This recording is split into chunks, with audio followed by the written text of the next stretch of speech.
ನಮಸ್ಕಾರ ಎಲ್ಲ PSI ಆಕಾಂಕ್ಷಿಗಳಿಗೆ. ಇದು ಈ ವರ್ಷದ ಕೊನೆಯ ವಿಡಿಯೋ ನನ್ನ ಯೂಟ್ಯೂಬ್ ಚಾನಲ್ದಲ್ಲಿ. ಇವತ್ತು ನ್ಯೂ ಇಯರ್ ಸೆಲೆಬ್ರೇಷನ್ ಇದೆ. ಎಲ್ಲರೂ ಕೂಡ ಇವತ್ತು ರಾತ್ರಿ ಸೆಲೆಬ್ರೇಷನ್ ಮಾಡ್ತಿರ್ತೀರಿ. ಜಾಸ್ತಿ ಜನ ವಿಡಿಯೋ ನೋಡಲ್ಲ ಅಂಥೇಳಿ ನಮ್ಮ ಸಿಸ್ಟಮ್ ಅಡ್ಮಿನಿಸ್ಟ್ರೇಟರು ಸಲಹೆ ಕೊಟ್ಟರು. ಆದರೆ PSI ಓದ್ತಕ್ಕಂಥ ವಿದ್ಯಾರ್ಥಿಗಳಿಗೆ ಸೆಲೆಬ್ರೇಷನ್ ಇರಲ್ಲ, ಜಾಸ್ತಿ ಎಕ್ಸಾಮ್ದು ವೈಬ್ರೇಷನ್ ಇದೆ ಅಂಥೇಳಿ ನಾನು ಹೇಳಿದೆ. ನೀವೆಲ್ಲರೂ ಕೂಡ ಈ ವಿಡಿಯೋನ ನೋಡ್ತೀರಿ ಮತ್ತು ಅತಿ ಹೆಚ್ಚು ನನ್ನ ಯೂಟ್ಯೂಬ್ ಚಾನಲ್ದಲ್ಲಿ ಕಮೆಂಟ್ ಸೆಕ್ಷನ್ದಲ್ಲಿ ಆರ್ಟಿಫಿಷಿಯಲ್ ಇಂಟೆಲಿಜೆನ್ಸಿ ಬಗ್ಗೆ ಎಸ್ಸೆ ಬರೀರಿ ಅಂಥೇಳಿ ಭಾಳ ಜನ ಕಮೆಂಟ್ ಮಾಡಿರೋ ಪ್ರಯುಕ್ತ ಈ ಒಂದು ಎಸ್ಸೆಯನ್ನು ತಮಗೆ ಇವತ್ತು ಪ್ರಸ್ತುತಪಡಿಸ್ತಾ ಇದ್ದೇನೆ. ಇಲ್ಲಿವರೆಗೆ ನಾನು ಹೇಳಿರ್ತಕ್ಕಂಥ ಎಸ್ಸೆಗಳಲ್ಲಿ ಅತ್ಯಂತ ಸರಳವಾಗಿರ್ತಕ್ಕಂಥ ಎಸ್ಸೆ ಯಾವುದಾದ್ರೂ ಇದ್ದರೆ ಅದು ಆರ್ಟಿಫಿಷಿಯಲ್ ಇಂಟೆಲಿಜೆನ್ಸಿ ಅಥವಾ ಕೃತಕ ಬುದ್ಧಿವಂತಿಕೆ, ಅಥವಾ ಅದನ್ನು ಸಾಮಾನ್ಯವಾಗಿ ಕೃತಕ ಬುದ್ಧಿಮತ್ತೆ ಅಂಥೇಳಿ ಕರೆಯುತ್ತಾರೆ. ಡಿಯರ್ ಫ್ರೆಂಡ್ಸ್, ಪ್ರತಿದಿನ ಮುಂಜಾನೆ ಎದ್ದು ಸಾಯಂಕಾಲವರೆಗೆ, ರಾತ್ರಿಯವರೆಗೆ, ಮಲಗುವವರೆಗೆ ನೀವೇನು ಮಾಡ್ತೀರಿ ನೋಡಿ, ಅದರಲ್ಲಿ ಕೃತಕ ಬುದ್ಧಿಮತ್ತೆ ಇದೆ ಅಂದರೆ ತಪ್ಪಾಗಲಾರದು. ಈ ಥರನಾಗಿ ನೀವು ಪ್ರಾರಂಭವನ್ನು ಮಾಡಬಹುದು ಎಸ್ಸೆಯನ್ನು. ನಾನು ಯಾವ ಥರ ಮಾಡಿದ್ದೀನಿ ಅಂದರೆ, ಮಾನವ ಹಕ್ಕಿಯಂತೆ ಹಾರಬಲ್ಲ, ಮೀನಿನಂತೆ ಈಜಬಲ್ಲ. ಇಷ್ಟ ಸಿಂಪಲ್ಲಾಗಿ ಕೃತಕ ಬುದ್ಧಿಮತ್ತೆಯ ಒಂದು ಪ್ರಬಂಧವನ್ನು ಪ್ರಾರಂಭಿಸಿ, ಈಗಾಗಲೇ ಈ ಒಂದು ಪ್ರಬಂಧ 2020ನೇ ಇಸವಿಯಲ್ಲಿ ಪೊಲೀಸ್ ಸಬ್ ಇನ್ಸ್ಪೆಕ್ಟರ್ ಪರೀಕ್ಷೆಯಲ್ಲಿ ಈ ಪ್ರಬಂಧವನ್ನು ಕೇಳಿದರು. ಮಾನವ ಇವತ್ತು ಹಕ್ಕಿಯಂತೆ ಆಕಾಶದಲ್ಲಿ ಹಾರಬಲ್ಲ, ಮೀನಿನಂತೆ ಸಮುದ್ರದಲ್ಲಿ ಈಜಬಲ್ಲ. ಇಷ್ಟು ಬರೆದ್ರೆ ನಿಮಗೆ ಈ ಕೃತಕ ಬುದ್ಧಿಮತ್ತೆಗೆ ಒಂದು ಅಟ್ಯಾಕ್ ಮಾಡಿದಂಗೆ ಆಗ್ತದೆ. ಜೊತೆಗೆ ಪ್ರಪಂಚದಲ್ಲಿ ಮಾನವನನ್ನು ಮಾತ್ರ ಬುದ್ಧಿವಂತ ಪ್ರಾಣಿ ಎಂದು ಕರೆಯುತ್ತೇವೆ. ಈಗ ವಿಡಿಯೋ ಮಾಡ್ತಕ್ಕಂಥ ನಾನು, ವಿಡಿಯೋ ನೋಡ್ತಕ್ಕಂಥ ನೀವು ಎಲ್ಲರೂ ಕೂಡ ಮನುಷ್ಯರೇ. ನಾವು ರೋಬೋಟ್ಗಳಲ್ಲ, ಪ್ರಾಣಿಗಳು ಕೂಡ ಅಲ್ಲ. ಮನುಷ್ಯನು ಕೂಡ ಒಬ್ಬ ಪ್ರಾಣಿನೇ, ಆದರೆ ಬುದ್ಧಿವಂತ ಪ್ರಾಣಿ ಅಂತ ಕರಿತೀವಿ. ಮನುಷ್ಯನಿಗೆ ಎಲ್ಲ ಪ್ರಾಣಿಗಳಲ್ಲಿ ವಿಶೇಷವಾಗಿರತಕ್ಕಂತಹ ರೆಸ್ಪೆಕ್ಟ್ ಯಾಕೆ ಇದೆ ಅಂದರೆ, ಮನುಷ್ಯನಿಗೆ ಅವನಲ್ಲಿ ಏನಿದೆ ಅಂದರೆ ಬುದ್ಧಿ ಇದೆ ಅಂಥೇಳಿ. ಆ ಬುದ್ಧಿಯ ಬಲದಿಂದ ಮನುಷ್ಯ ಏನೆಲ್ಲ ಕೆಲಸಗಳನ್ನು ಮಾಡ್ತಾನೆ ಅನ್ನೋದನ್ನು ನೀವಿಲ್ಲಿ ಅಬ್ಸರ್ವ್ ಮಾಡಬೇಕು. ಇಷ್ಟು ನೀವು ತಿಳ್ಕೊಂಡ್ಬಿಟ್ರೆ ಕೃತಕ ಬುದ್ಧಿಮತ್ತೆಯ ಬಗ್ಗೆ ಹಲವಾರು ಟೈಪ್ದಲ್ಲಿ ಪ್ರಬಂಧಗಳನ್ನ ಬರಿತೀರಿ. ಪ್ರಬಂಧವನ್ನು ಹಲವಾರು ವಿಧಗಳಲ್ಲಿ ಬರಿಬೋದು. ನಾವು ಹೀಗೆ ಬರಿಬೋದು ಅಂತಿಲ್ಲ. ನನ್ನ ಒಂದೂ ಶಬ್ದಗಳನ್ನು ತೆಗೆದುಕೊಳ್ಳಲಾರದೆ ಇನ್ನೊಂದು ಹೊಸ ಪ್ರಬಂಧವನ್ನೇ ರಚಿಸ್ಬೋದು ನೀವು. ಆದರೆ ಅದರ ಥೀಮ್ ಗೊತ್ತಿರಬೇಕಷ್ಟೇ ನಿಮಗೆ. ಮನುಷ್ಯನನ್ನು ನಾವು ಬುದ್ಧಿವಂತ ಪ್ರಾಣಿ ಅಂತ ಕರಿತೀವಿ. ಮನುಷ್ಯನಿಗೆ ಎಲ್ಲರೂ ಕೂಡ ಗುಲಾಮರಾಗ್ತಾರೆ. ಎಲ್ಲ ಉಳಿದ ಪ್ರಾಣಿಗಳೆಲ್ಲನೂ ಕೂಡ ಮನುಷ್ಯರಿಗೆ ಗುಲಾಮರಾಗ್ತಾರೆ. ಕಾರಣ ಏನು? ಆ ಮನುಷ್ಯನಲ್ಲಿ ಅಂಥ ಶಕ್ತಿ ಏನಿದೆ ಅಂಥೇಳಿ ನೀವು ಒಂದು ಕ್ಷಣ ವಿಚಾರ ಮಾಡಿ, ನಿಮಗೆ ಗೊತ್ತಾಗತ್ತೆ. ಆ ಮನುಷ್ಯನಲ್ಲಿ ಯೋಜಿಸುವುದು, ಪ್ಲ್ಯಾನಿಂಗ್ ಮಾಡುವುದು ಅವನಿಗೆ ಗೊತ್ತಿದೆ. ಒಬ್ಬರನ್ನ ಹೆಂಗೆ ಹಾಳು ಮಾಡಬೇಕು, ಒಬ್ಬರಿಗೆ ಹೆಂಗೆ ಚಲೋ ಮಾಡ್ಬೇಕಂಥೇಳಿ ನಿಮ್ಮದು ಯೋಜನೆ ಮನುಷ್ಯಂದು ಚೆನ್ನಾಗಿ ಗೊತ್ತಿರ್ತದೆ. ಮಣಿ ಹೆಂಗೆ ಕಟ್ಟಬೇಕು, ಮಣಿ ಹೆಂಗೆ ಕೆಡಬೇಕು, ಆ ಪ್ಲ್ಯಾನು ಕೂಡ ಮನುಷ್ಯನಿಗೆ ಗೊತ್ತಿದೆ. ಅದಕ್ಕೆ ಅವನಿಗೆ ಬುದ್ಧಿವಂತ ಪ್ರಾಣಿ ಅಂತ ಕರಿತೀವಿ ನಾವು. ನ್ಯೂ ಇಯರ್ ಇದೆ, ಹೋಗಿ ನಾನು ಸೆಲೆಬ್ರೇಷನ್ ಮಾಡಿದರೆ ಇವತ್ತು ನಂದು 5-6 ಗಂಟೆ ವೇಸ್ಟ್ ಆಗುತ್ತೆ ಅಂಥೇಳಿ ಪ್ಲ್ಯಾನಿಂಗ್ ಮಾಡೋಕ್ಕೂ ನಿಮಗೆ ಬರುತ್ತೆ. ಇಲ್ಲ, ನ್ಯೂ ಇಯರ್ ಇದೆ, ಹೋಗಿ ಸೆಲೆಬ್ರೇಷನ್ ಮಾಡಿ 5-6 ಗಂಟೆ ಎಂಜಾಯ್ಮೆಂಟ್ ಮಾಡಿ ನಾಳೆ ಫುಲ್ ಡೇ ಎಲ್ಲ ಮಲಗೋಣ ಅಂತಕ್ಕಂಥ ಯೋಜನೆಯೂ ಕೂಡ ನಿಮ್ಮ ತಲೆಯಲ್ಲಿದೆ. ಯಾಕಂದರೆ ನೀವು ಬುದ್ಧಿವಂತ ವ್ಯಕ್ತಿಗಳು. ಮನುಷ್ಯನಿಗೆ ಕಲಿಯುವ ಶಕ್ತಿ ಇದೆ. ಯಾವುದೇ ವಿಷಯವನ್ನು ಕಲಿಯುವ ಶಕ್ತಿ ಇದೆ ಅವನಿಗೆ. ಅವನಿಗೆ ಇಂಗ್ಲೀಷ್ ಕಲಿಸ್ತೀರಾ ಕಲಿತಾನೆ, ಫ್ರೆಂಚ್ ಕಲಿಸ್ತೀರಾ ಕಲಿತಾನೆ, ಜರ್ಮನಿ ಕಲಿಸ್ತೀರಾ ಕಲಿತಾನೆ, ಪ್ರಬಂಧ ಬರೆಯೋದು ಕಲಿಸ್ತೀರಾ ಕಲಿತಾನೆ, ಇಂಗ್ಲೀಷ್ ಟ್ರಾನ್ಸ್ಲೇಷನ್ ಕಲಿಸ್ತೀರಾ ಕಲಿತಾನೆ, ಪ್ರಿಸಿ ರೈಟಿಂಗ್ ಕಲಿಸ್ತೀರಾ ಕಲಿತಾನೆ, ಪೇಪರ್ ಒಂದಲ್ಲಿ ಟಿಕ್ ಹಾಕೋದು ಕಲಿಸ್ತೀರಾ ಕಲಿಸ್ತಾನೆ. ಯಾಕಂದರೆ ಮನುಷ್ಯ ಬುದ್ಧಿವಂತ ಪ್ರಾಣಿ. ಮನುಷ್ಯನು ಯೋಜಿಸ್ತಾನೆ, ಪ್ಲ್ಯಾನ್ ಮಾಡ್ತಾನೆ, ಲರ್ನ್ ಮಾಡ್ತಾನೆ, ಚಲಿಸ್ತಾನೆ. ಮೋಷನ್ ಅಂತ ಕರಿತೀವಿ ನಾವು. ಮನುಷ್ಯ ಒಂದು ಸ್ಥಳದಿಂದ ಇನ್ನೊಂದು ಸ್ಥಳಕ್ಕೆ ಚಲಿಸ್ತಾನೆ. ಒಂದು ದೇಶದಿಂದ ಇನ್ನೊಂದು ದೇಶಕ್ಕೆ ಹೋಗ್ತಾನೆ. ಅಮೇರಿಕಾದ ಒಬ್ಬ ವ್ಯಕ್ತಿ ಇಂಗ್ಲೆಂಡ್ಗೆ ಹೋಗ್ತಾನೆ, ಇಂಗ್ಲೆಂಡ್ದ ವ್ಯಕ್ತಿ ಒಬ್ಬ ಭಾರತಕ್ಕೆ ಬರ್ತಾನೆ, ಭಾರತದ ವ್ಯಕ್ತಿ ಒಬ್ಬ ಶ್ರೀಲಂಕಾಕ್ಕೆ ಹೋಗ್ತಾನೆ. ಹೀಗೆ ಒಂದು ಸ್ಥಳದಿಂದ ಇನ್ನೊಂದು ಸ್ಥಳಕ್ಕೆ ಚಲಿಸ್ತಕ್ಕಂಥ ಶಕ್ತಿ ಯಾರಿಗಿದೆ ಅಂದರೆ ಮನುಷ್ಯನಿಗಿದೆ. ಅಷ್ಟೇ ಅಲ್ಲದೆ ಮನುಷ್ಯನಿಗೆ ತರ್ಕ ಮಾಡ್ತಕ್ಕಂಥ ಶಕ್ತಿ ಇದೆ. ಯಾವುದಾದ್ರೂ ಒಂದು ಸಮಸ್ಯೆ ಒಳಗೆ ಸಿಕ್ಕಾಕೊಂಡ್ರೆ ಈ ಸಮಸ್ಯೆಯಿಂದ ಹೆಂಗೆ ಪಾರಾಗಿ ಬರ್ಬೇಕು ನಾನು, ಯಾರಿಗೋ ಒಬ್ರಿಗೆ ಬೈದು ಬಿಟ್ಟಿರ್ತಾನೆ ಮನುಷ್ಯ, ಯಾರು ಮುಂದಂತರೂ ಬೈಯಂಗಿಲ್ಲ, ಹಿಂದೆ ಬೈದಿರ್ತಾನೆ. ಒಬ್ಬ ಮನುಷ್ಯ ಇನ್ನೊಬ್ಬನನ್ನು ಹಿಂದೆ ಬೈದು ಬಿಟ್ಟಿರ್ತಾನೆ. ಅವಾಗ ಬಯಸ್ಕೊಂಡು ಅವ್ನು ಗೊತ್ತಾಗಿರ್ತದೆ. ಅವಾಗ ಏನು ಮಾಡ್ತಾನೆ ಅಂದರೆ ನನ್ನ ಯಾಕೆ ಬೈದೆವು ಅಂತೇಳಿ ಜಗಳ ತೆಗೆದಾಗ ಪಟ್ನ ತಾರ್ಕಿಕ ಶಕ್ತಿ ಯೂಸ್ ಮಾಡ್ತಾನೆ. ಅವನಕ್ಕಿಂತ ಬಲಶಾಲಿಯಾಗಿದ್ದಂದರೆ ನಿನ್ನ ಬೈದಿಲ್ಲೋ ಅಂಥೇಳಿ ಅವನನ್ನು ಹೊಡೆದ ಗಪ್ ಕುಣಿಸ್ತಾನೆ. ಅವನಕ್ಕಿಂತ ಬಲನೇ ಇದ್ದಂದ್ರೆ ತೆಳಗೆ ಡೊಗ್ಗಿ ಏನು ಮಾಡ್ತಾನೆ, ನಮಸ್ಕಾರ ಮಾಡ್ತಾನೆ, ನಾ ಬೈದಿದ್ದು ತಪ್ಪಾಗಿತ್ತು ನಿನಗೆ, ಇನ್ನೊಂದು ಬೈಯಂಗಿಲ್ಲ ಅಂತ ಹೇಳ್ತಾನೆ. ಇದು ಮನುಷ್ಯನ ಬುದ್ಧಿವಂತಿಕೆ, ಇದು ಮನುಷ್ಯನ ತರ್ಕ ಶಕ್ತಿ. ಮನುಷ್ಯ ಗ್ರಹಿಸ್ತಾನೆ. ಯಾವುದೋ ಒಂದು ವಿಷಯ ಸಮಾಜದಾಗ ನಡೆಯತ್ತಿತ್ತಂದ್ರೆ ಅದನ್ನ ಗ್ರಾಸ್ಪಿಂಗ್ ಮಾಡ್ತಕ್ಕಂಥ ಪವರ್ ಇದೆ ಮನುಷ್ಯನಿಗೆ. ಓಕೆ, ಜೊತೆಗೆ ಸಮಸ್ಯೆಯನ್ನು ಪರಿಹರಿಸುತ್ತಾನೆ, ಪ್ರಾಬ್ಲಮ್ ಸಾಲ್ವಿಂಗ್. ಯಾವುದಾದ್ರೂ ಒಂದು ಸಮಸ್ಯೆ ಬಂದರೆ ಆ ಸಮಸ್ಯೆಗೆ ಪರಿಹಾರ ಕೊಂಡುಕೊಳ್ತಕ್ಕಂಥ ಶಕ್ತಿ ಯಾರಿಗಿದೆ ಅಂದರೆ ಮನುಷ್ಯನಿಗಿದೆ. ಪ್ರಾಣಿಗಳಿಗೂ ಇದೆ, ಆದರೆ ಅವು ತಡವಾಗಿ ಸಮಸ್ಯೆಗೆ ಪರಿಹಾರವನ್ನು ಕಂಡುಕೊಳ್ತವೆ. ಮನುಷ್ಯ ಮಾತ್ರ ಬೇಗನೆ ಪರಿಹಾರವನ್ನು ಕಂಡುಕೊಳ್ತಾನೆ. ಯಾಕಂದರೆ ಅವನಿಗೇನಿದೆ ಹೇಳ್ರಿ, ಬುದ್ಧಿವಂತಿಕೆ ಇದೆ. ಏನಿದೆ ಅವನಿಗೆ? ಬುದ್ಧಿವಂತಿಕೆ ಇದೆ, ಸೃಜನಶೀಲತೆ ಇದೆ ಮನುಷ್ಯನಿಗೆ. ಹೊಸದನ್ನು ಸೃಷ್ಟಿ ಮಾಡ್ತಕ್ಕಂತಹ ಶಕ್ತಿ ಇದೆ, ಅಗಾಧವಾಗಿರ್ತಕ್ಕಂಥ ಶಕ್ತಿ ಇದೆ. ಯಾರಿಗೆ? ಮನುಷ್ಯನಿಗೆ. ಅದೇ ರೀತಿ ಮನುಷ್ಯ ಕುಶಲತೆ ಇದೆ ಮನುಷ್ಯನಲ್ಲಿ. ಮನುಷ್ಯನಲ್ಲಿ ಸಾಮಾಜಿಕ ಬುದ್ಧಿವಂತಿಕೆ, ಸೋಷಿಯಲ್ ಇಂಟೆಲಿಜೆನ್ಸಿ ಇದೆ. ಮನುಷ್ಯನಿಗೆ ಭಾಷೆ ಗುರುತಿಸುವುದು ಗೊತ್ತಿದೆ. ಮುಂದೆ ನಿಂತವ ಯಾವ ಭಾಷೆಯಲ್ಲಿ ಮಾತಾಡತ್ತಾನಂತ ಗೊತ್ತಾಗತ್ತೆ ನಮಗೆ. ಹಿಂದಿಯಲ್ಲಿ ಮಾತಾಡೋದು ಗೊತ್ತಾಗ್ತದೆ, ಮರಾಠಿಯಲ್ಲಿ ಮಾತಾಡೋದು ಗೊತ್ತಾಗ್ತದೆ, ಇಂಗ್ಲೀಷ್ನಲ್ಲಿ ಮಾತಾಡೋದು ಗೊತ್ತಾಗ್ತದೆ, ಕನ್ನಡದಲ್ಲಿ ಮಾತಾಡೋದು ಗೊತ್ತಾಗ್ತದೆ. ಭಾಷೆಯನ್ನು ಮಾತನಾಡುವುದನ್ನು ಗುರುತಿಸುತ್ತಾನೆ, ಬರೆದದ್ದನ್ನು ಗುರುತಿಸುತ್ತಾನೆ, ಓದುತ್ತಿರುವುದನ್ನು ಗುರುತಿಸುತ್ತಾನೆ ಮನುಷ್ಯ. ಯಾಕಂದರೆ ಮನುಷ್ಯನಿಗೆ ಏನಿದೆ ಮನುಷ್ಯನಲ್ಲಿಗೆ ಏನಿದೆ? ಬುದ್ಧಿವಂತಿಕೆ ಇದೆ ಅವನಿಗೆ. ಅವನು ಬುದ್ಧಿ ಇರತಕ್ಕಂತಹ ಪ್ರಾಣಿ.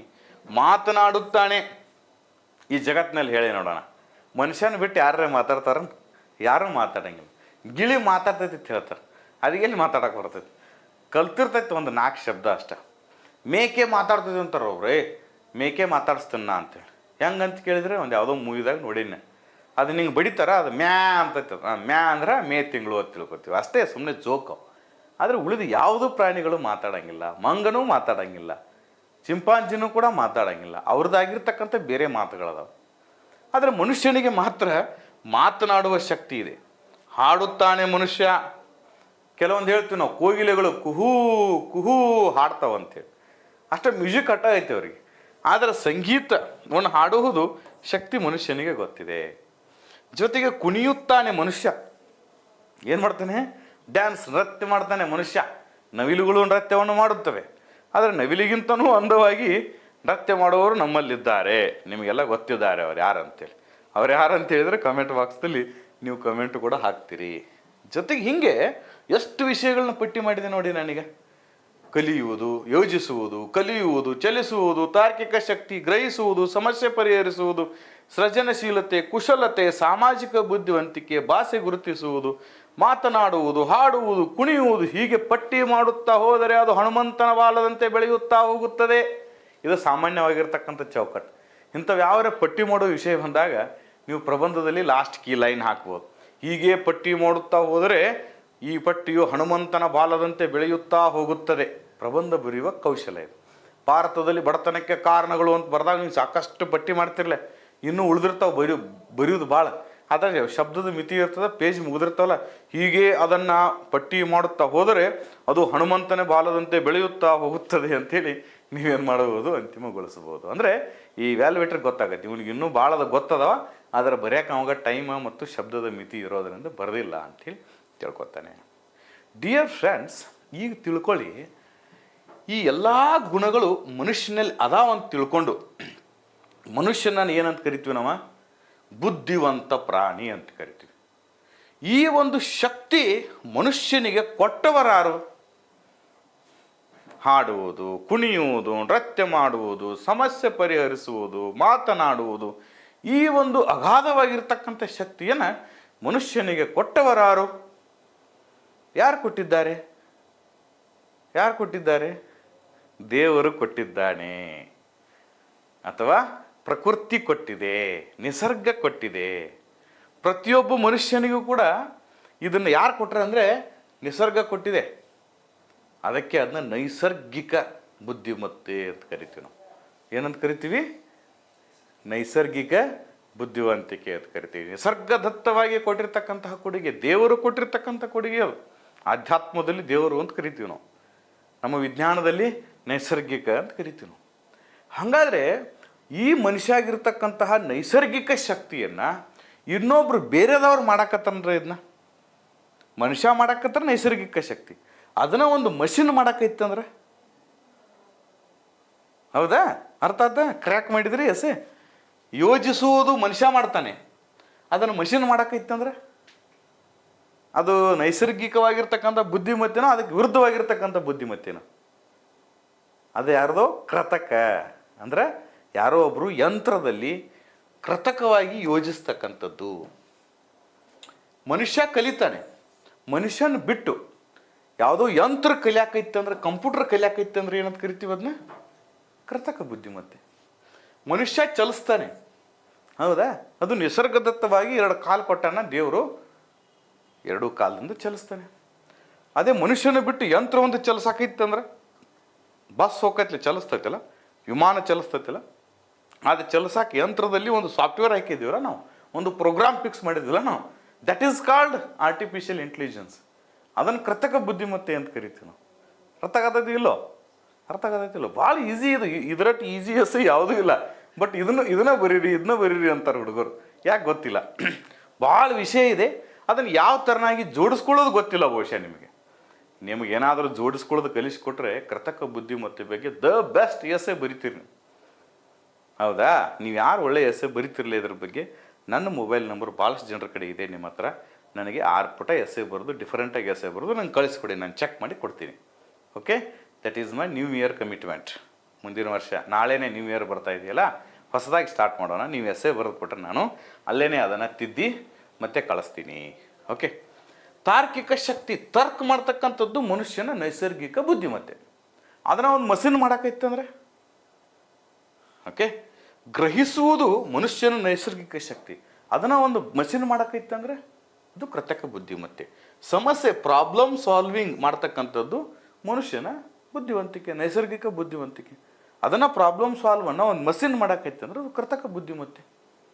ಓಕೆ, ಸೃಜನಶೀಲತೆ, ಕುಶಲತೆ, ಸಾಮಾಜಿಕ ಬುದ್ಧಿವಂತಿಕೆ, ಭಾಷೆಯನ್ನು ಗುರುತಿಸುವುದು, ಮಾತನಾಡುವುದು, ಹಾಡುವುದು, ಕುಣಿಯುವುದು, ಇದನ್ನೆಲ್ಲನೂ ಕೂಡ ಮನುಷ್ಯನ ಬದಲಾಗಿ ಬೇರೆ ಯಾರಾದರೂ ಮಾಡಕತ್ತಂದರೆ, ಪ್ರಾಣಿಗಳನ್ನು ಹೊರತುಪಡಿಸಿ ಯಾರಾದರೂ ಮಾಡಕತ್ತರಂದರೆ ಅದನ್ನು ನಾವೇನಂತ ಕರಿತೀವಿ? ಸಾಮಾನ್ಯವಾಗಿ ಕೃತಕ ಬುದ್ಧಿವಂತಿಕೆ ಅಂಥೇಳಿ ಕರಿತೀವಿ. ಇಷ್ಟು ಸಿಂಪಲ್ ಆಗಿರ್ತಕ್ಕಂತಹ ನಿಮಗೆ ಇಂಟ್ರೊಡಕ್ಷನ್ ಸಾಕಂಥೇಳಿ ನಾನು ಅಂದ್ಕೊಂಡಿದ್ದೇನೆ. ಓಕೆ, ಹಾಗಾದರೆ ಈ ಕೃತಕ ಬುದ್ಧಿಮತ್ತೆಯ ವ್ಯಾಖ್ಯೆ ಏನು ಅದನ್ನು ನೋಡೋಣ. ಸೆಕೆಂಡ್ ಏನು ತಗೊಳ್ಳೋಣ? ಅರ್ಧ ಪುಟ ಆಯಿತು, ಈಗ ನಾನು ಅದನ್ನು ಪರಿಚಯಿಸಿದೆ, ಅರ್ಧ ಪುಟ ಆಯಿತು. ಡೆಫಿನಿಷನ್ ನೋಡೋಣ. ಕೃತಕ ಬುದ್ಧಿಮತ್ತೆಯ ಡೆಫಿನಿಷನ್ ಏನು? What is artificial intelligence? ಕೃತಕ ಬುದ್ಧಿವಂತಿಕೆ ಎಂದರೆ ಮಾನವನು ಪ್ರಕೃತಿದತ್ತವಾಗಿ ದೊರೆತ ಶಕ್ತಿಯಿಂದ ಮಾಡುವ ಕೆಲಸಗಳನ್ನು ಯಂತ್ರಗಳು ಯಾಂತ್ರಿಕ ಶಕ್ತಿಯ ಬಲದಿಂದ ಮಾಡುವ ಪ್ರಕ್ರಿಯೆಯನ್ನು ಕೃತಕ ಬುದ್ಧಿವಂತಿಕೆ ಎಂದು ಕರೆಯುತ್ತೇವೆ. ಸಿಂಪಲ್ ಅಷ್ಟೇ. ಮನುಷ್ಯ ಪ್ರಕೃತಿದತ್ತವಾಗಿ ಏನೋ ಒಂದು ಶಕ್ತಿ ಸಿಕ್ಕಿದೆಯಲ್ಲ, ನೈಸರ್ಗಿಕವಾಗಿರ್ತಕ್ಕಂಥ ಒಂದು ಶಕ್ತಿ ಸಿಕ್ಕಿದೆಯಲ್ಲ, ಆ ಒಂದು ಶಕ್ತಿಯ ಬಲದಿಂದ ಏನೆಲ್ಲ ಕೆಲಸಗಳನ್ನ ಮಾಡ್ತಾ ಇದ್ದಾನಲ್ಲ, ಓಕೆ, ಆ ಕೆಲಸಗಳನ್ನು ಯಾಂತ್ರಿಕ ಶಕ್ತಿಯ ಮೂಲಕ ಯಂತ್ರಗಳು ಮಾಡ್ತಕ್ಕಂತಹದ್ದನ್ನು ನಾವೇನಂತ ಕರಿತೀವಿ ಅಂದರೆ ಕೃತಕ ಬುದ್ಧಿವಂತಿಕೆ ಅಂತೇಳಿ ಕರಿತೀವಿ.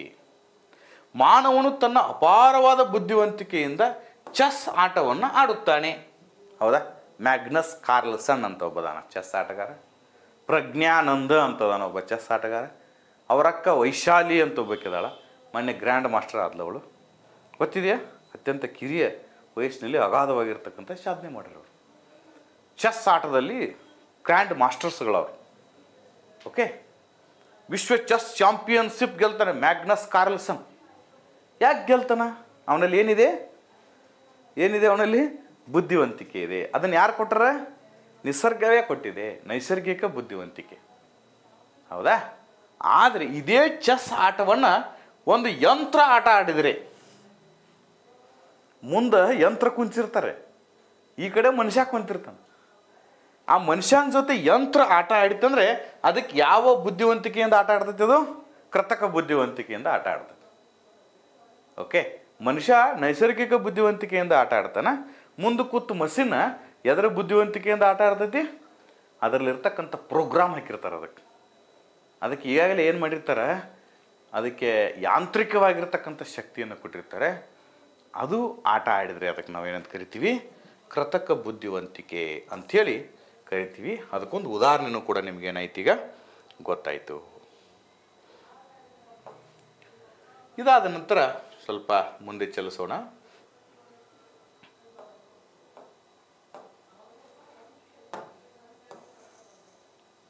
ಒಂದು ಏನು, ನಾನು ಬುದ್ಧಿವಂತಿಕೆ ಆಧಾರದಲ್ಲಿ ಮಾನಸಿಕವಾಗಿರ್ತಕ್ಕಂತಹ ಶಕ್ತಿ ಆಧರಿಸಿ ಒಂದು ಉದಾಹರಣೆ ಕೊಟ್ಟೆ. ಮಾನವನು ತನ್ನ ಬುದ್ಧಿವಂತಿಕೆಯಿಂದ ಸುದ್ದಿವಾಹಿನಿಯ ನಿರೂಪಣೆಯನ್ನು ಮಾಡುತ್ತಾನೆ. ಹೌದಾ? ನನ್ನ ಬುದ್ಧಿವಂತಿಕೆಯಿಂದ ನಾನು ಏನು ಮಾಡ್ತೇನೆ? ಈಗ ನಿಮಗೆ ಎಸ್ಸೆ ಕಲಿಸ್ತಾ ಇದ್ದೇನೆ. ಒಬ್ಬರು ಟಿ ವಿಯಲ್ಲಿ ಆ್ಯಂಕರ್ ಇದ್ದಾರೆ, ಅವರು ಸುದ್ದಿಯನ್ನು ಬಿತ್ತರಿಸ್ತಾರೆ.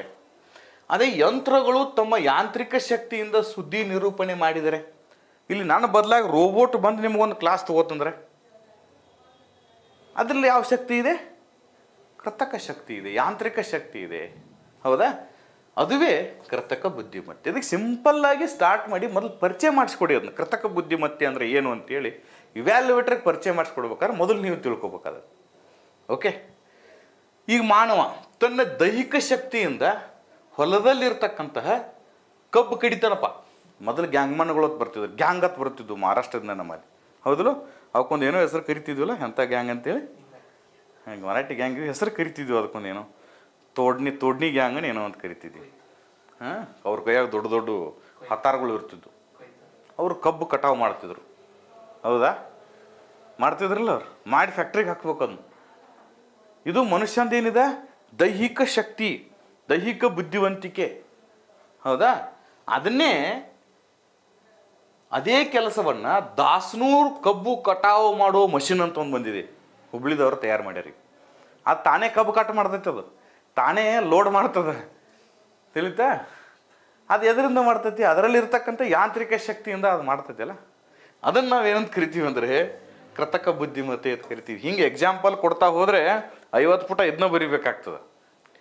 ಜಸ್ಟ್ ಫಾರ್ ಅದನ್ನು ಇಂಟ್ರೊಡಕ್ಷನ್ ಮಾಡೋಕೆ ನಾವೇನು ಹೇಳಿದ್ದೀವಿ ಅಂದರೆ ವ್ಯಾಖ್ಯಾನವನ್ನು ಕೊಟ್ಟಿದ್ದೇವೆ, ಅದರ ಬಗ್ಗೆ ತಿಳುವಳಿಕೆಯನ್ನು ಕೊಟ್ಟಿದ್ದೇವೆ. ಇಲ್ಲಿಗೆ 1.5 ಪುಟ ಎಸೆ ಏನಾಗ್ತದೆ? ಮುಕ್ತಾಯ ಆಗ್ತದೆ. ಅದಾದ ನಂತರ ನನ್ನ ಎಸೆ ರೈಟಿಂಗ್ ಸ್ಟೈಲ್ ಅಂತೂ ನಿಮ್ಗೆ ಗೊತ್ತಾಗಿದೆ.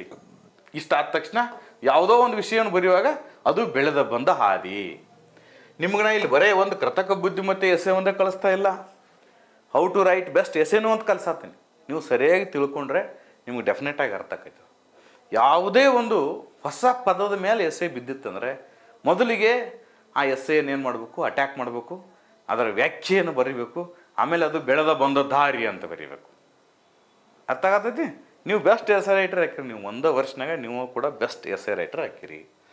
ಕೃತಕ ಬುದ್ಧಿಮತ್ತೆ ಬೆಳೆದು ಬಂದ ದಾರಿ ಯಾವಾಗಿಂದ ಬೆಳೀತಪ್ಪ? ಇದು ಭಾರತಕ್ಕೆ 1947ರಲ್ಲಿ ಸ್ವಾತಂತ್ರ್ಯ ಬಂತು. ಹೌದಾ?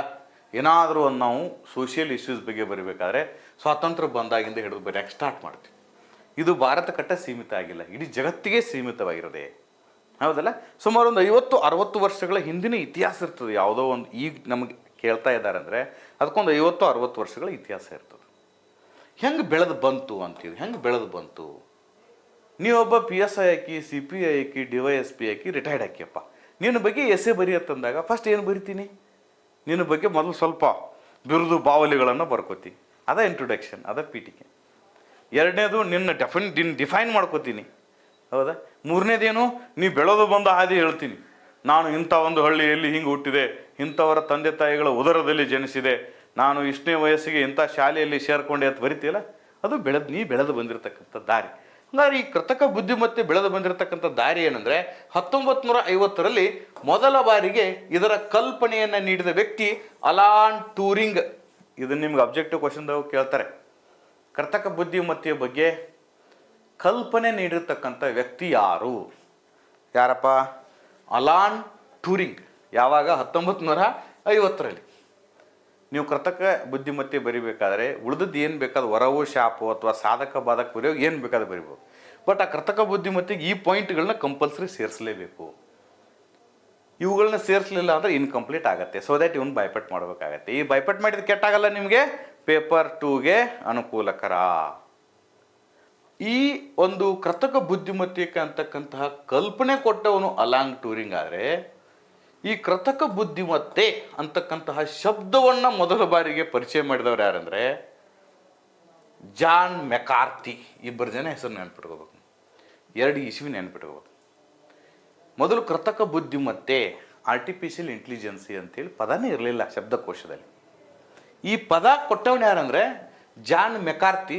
ಎಲ್ಲಿ ಕೊಟ್ಟಂದರೆ 1956ರಲ್ಲಿ ಮೊದಲ ಬಾರಿಗೆ ಕೃತಕ ಬುದ್ಧಿಮತ್ತೆ ಎಂಬ ಪದವನ್ನು ಡಾರ್ಟ್ ಮೌತ್ ಸಮ್ಮೇಳನದಲ್ಲಿ ಜಾನ್ ಮೆಕಾರ್ಥಿ ಎಂಬುವನು ಪರಿಚಯಿಸಿದರು. ಇಷ್ಟು ಸಾಕು, 2 ಸೆಂಟೆನ್ಸ್. ಇನ್ನು 3ನೇ ಸೆಂಟೆನ್ಸ್, 1970ರಲ್ಲಿ ಮೊದಲ ಬಾರಿಗೆ ಅಮೇರಿಕಾದ ರಕ್ಷಣಾ ಇಲಾಖೆ ಈ ಕೃತಕ ಬುದ್ಧಿಮತ್ತೆಯನ್ನು ಬಳಸ್ಕೊಳ್ತು. ಅದೆಲ್ಲಿ ಅಂದರೆ ಬೀದಿಗಳ ನಕ್ಷೆಯನ್ನು ತಯಾರಿಸುವಲ್ಲಿ ಇದನ್ನೇನು ಮಾಡಿತು? ಬಳಕೆ ಮಾಡಿಕೊಂಡಿತು. ಇಸ್ವಿಗಳ ಆಧಾರದ ಮೇಲೆ ಅದರ ಬೆಳೆದು ಬಂದ ದಾರಿ ಹೇಳಬೇಕು. ನೀನು ನೋಡ್ಬೇಕಾರೆ ನೀ ಇಸ್ವಿ, ನಾ ಇಂಥ ಇಸ್ವಿಯಾಗಿ ಹುಟ್ಟಿದೆ, ಇಂಥ ಇಸ್ವಿಯಾಗಿ ಒಣ್ಣಂತೆ ಸೇರಿದೆ, ಇಂಥ ಇಸ್ವಿ ಒಳಗೆ ನಂದು SSLC ಮುಗೀತು, ಇಂಥ ಇಸ್ವಿ ಒಳಗೆ ನಾನು PUC ಮುಗಿಸಿದೆ, ಇಂಥ ಇಸ್ವಿ ಒಳಗೆ ಡಿಗ್ರಿ ಆಯಿತು, ಇಂಥ ಇಸ್ವಿ ಒಳಗೆ PSI ಆಗಿ ಸೆಲೆಕ್ಟ್ ಆದೆ, ಇಂಥ ಇಸ್ವಿ ಒಳಗೆ CPI ಆದೆ, ಇಂಥ ಇಸ್ವಿದೊಳಗೆ DYSP ಆದೆ, ಲಾಸ್ಟ್ ಇಂಥ ಇಸ್ವಿ ಒಳಗೆ ಏನಾದೆ? ರಿಟೈರ್ಮೆಂಟ್ ಆದೆ. ನಿನ್ನ ಜೀವನ ಚಕ್ರ ಹೆಂಗೆ ತಿರುಗಿ ಬರ್ತೈತಿಲ್ಲ, ಹಾಗೆ ಬೆಳೆದು ಬಂದ ದಾರಿಯನ್ನು ಬರೆಯುವ ಸಂದರ್ಭದಲ್ಲಿ ನೀವು ಇಸ್ವಿಯನ್ನು ಆಧರಿಸಿ ಬರೀಬೇಕು ಅಂತ. ಓಕೆ, ನೆಕ್ಸ್ಟ್ ವರ್ಷ ವರ್ಷ ವರ್ಷ ಯಾವ ಥರ ಇದು ಬೆಳೆದು ಬಂತು ಅಂಥೇಳಿ ನಾವಿಲ್ಲಿ ನೋಡ್ತಾ ಹೋಗೋಣ. 1966ನೇ ಇಸ್ವಿಯಲ್ಲಿ ಎಲಿಜಾ ಎಂಬ ಚಾಟ್ ಬೂಟನ್ನು ಪರಿಚಯಿಸಲಾಯಿತು. ನಿಮಗೆ ತಿಳಿಲಿ ಅಂತ ತಿಳ್ಕೊಂಡು 1 2 3 4 5 6 7 ಅಂತ ಮಾಡೀನಿ. ಕೆಲವೊಬ್ರು ಅಂತಾರೆ ನಂಬರ್ ಹಾಕಬಾರ್ದು ರೀ ಸರ್ ಅಂತೇಳಿ. ಬಿಡ್ರಿ, ನಡೀತೈತಿ.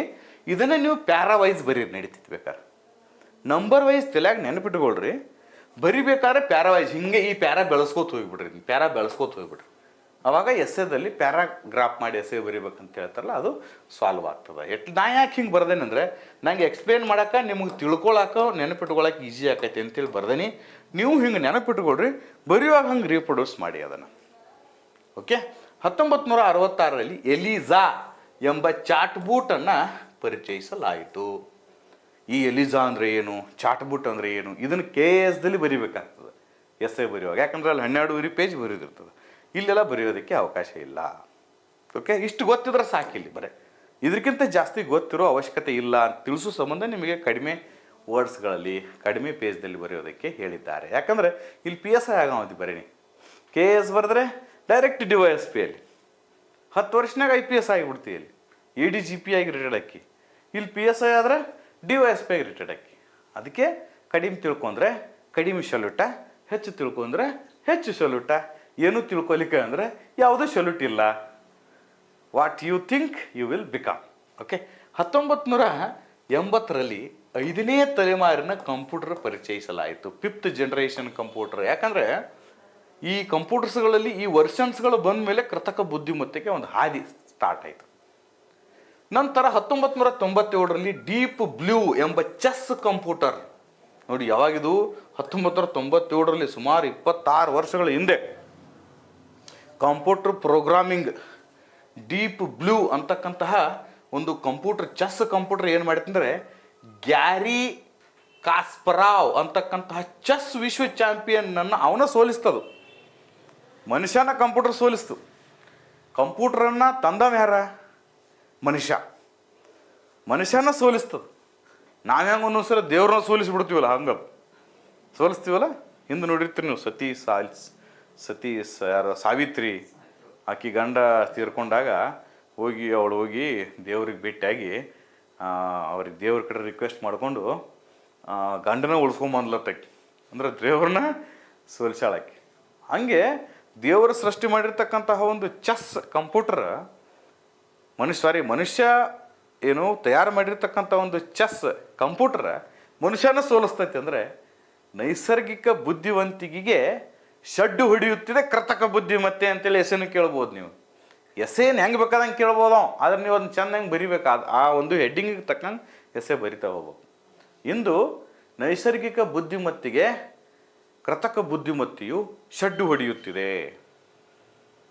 ನೈಸರ್ಗಿಕ ಬುದ್ಧಿವಂತಿಕೆಯನ್ನು ಕೃತಕ ಬುದ್ಧಿವಂತಿಕೆಯು ಮೀರಿಸಿದೆ. ನಿಮ್ಮ ಪ್ರಬಂಧವನ್ನು ವಿವರಿಸಿ ಅಂತ ಕೇಳ್ಬೋದು. ಆವಾಗ ಈ ಪಾಯಿಂಟ್ಗಳನ್ನೆಲ್ಲ ಮ್ಯಾಲೆ ತೊಗೊಂಡು ಹಾಕ್ಬೇಕು ಅವಾಗ ಅಷ್ಟೇ. ತಿಳಿತಾ? 1997 ಇಸ್ವಿದಲ್ಲಿ ಡೀಪ್ ಬ್ಲೂ ಅಂತಕ್ಕಂತಹ ಒಂದು ಚೆಸ್ ಕಂಪ್ಯೂಟರ್, ನೆನಪಿಟ್ಕೋಬೇಕು ಇವೆಲ್ಲ ಆಬ್ಜೆಕ್ಟಿವ್ದಾಗ ನಿಮಗೆ ಬರ್ತವೆ.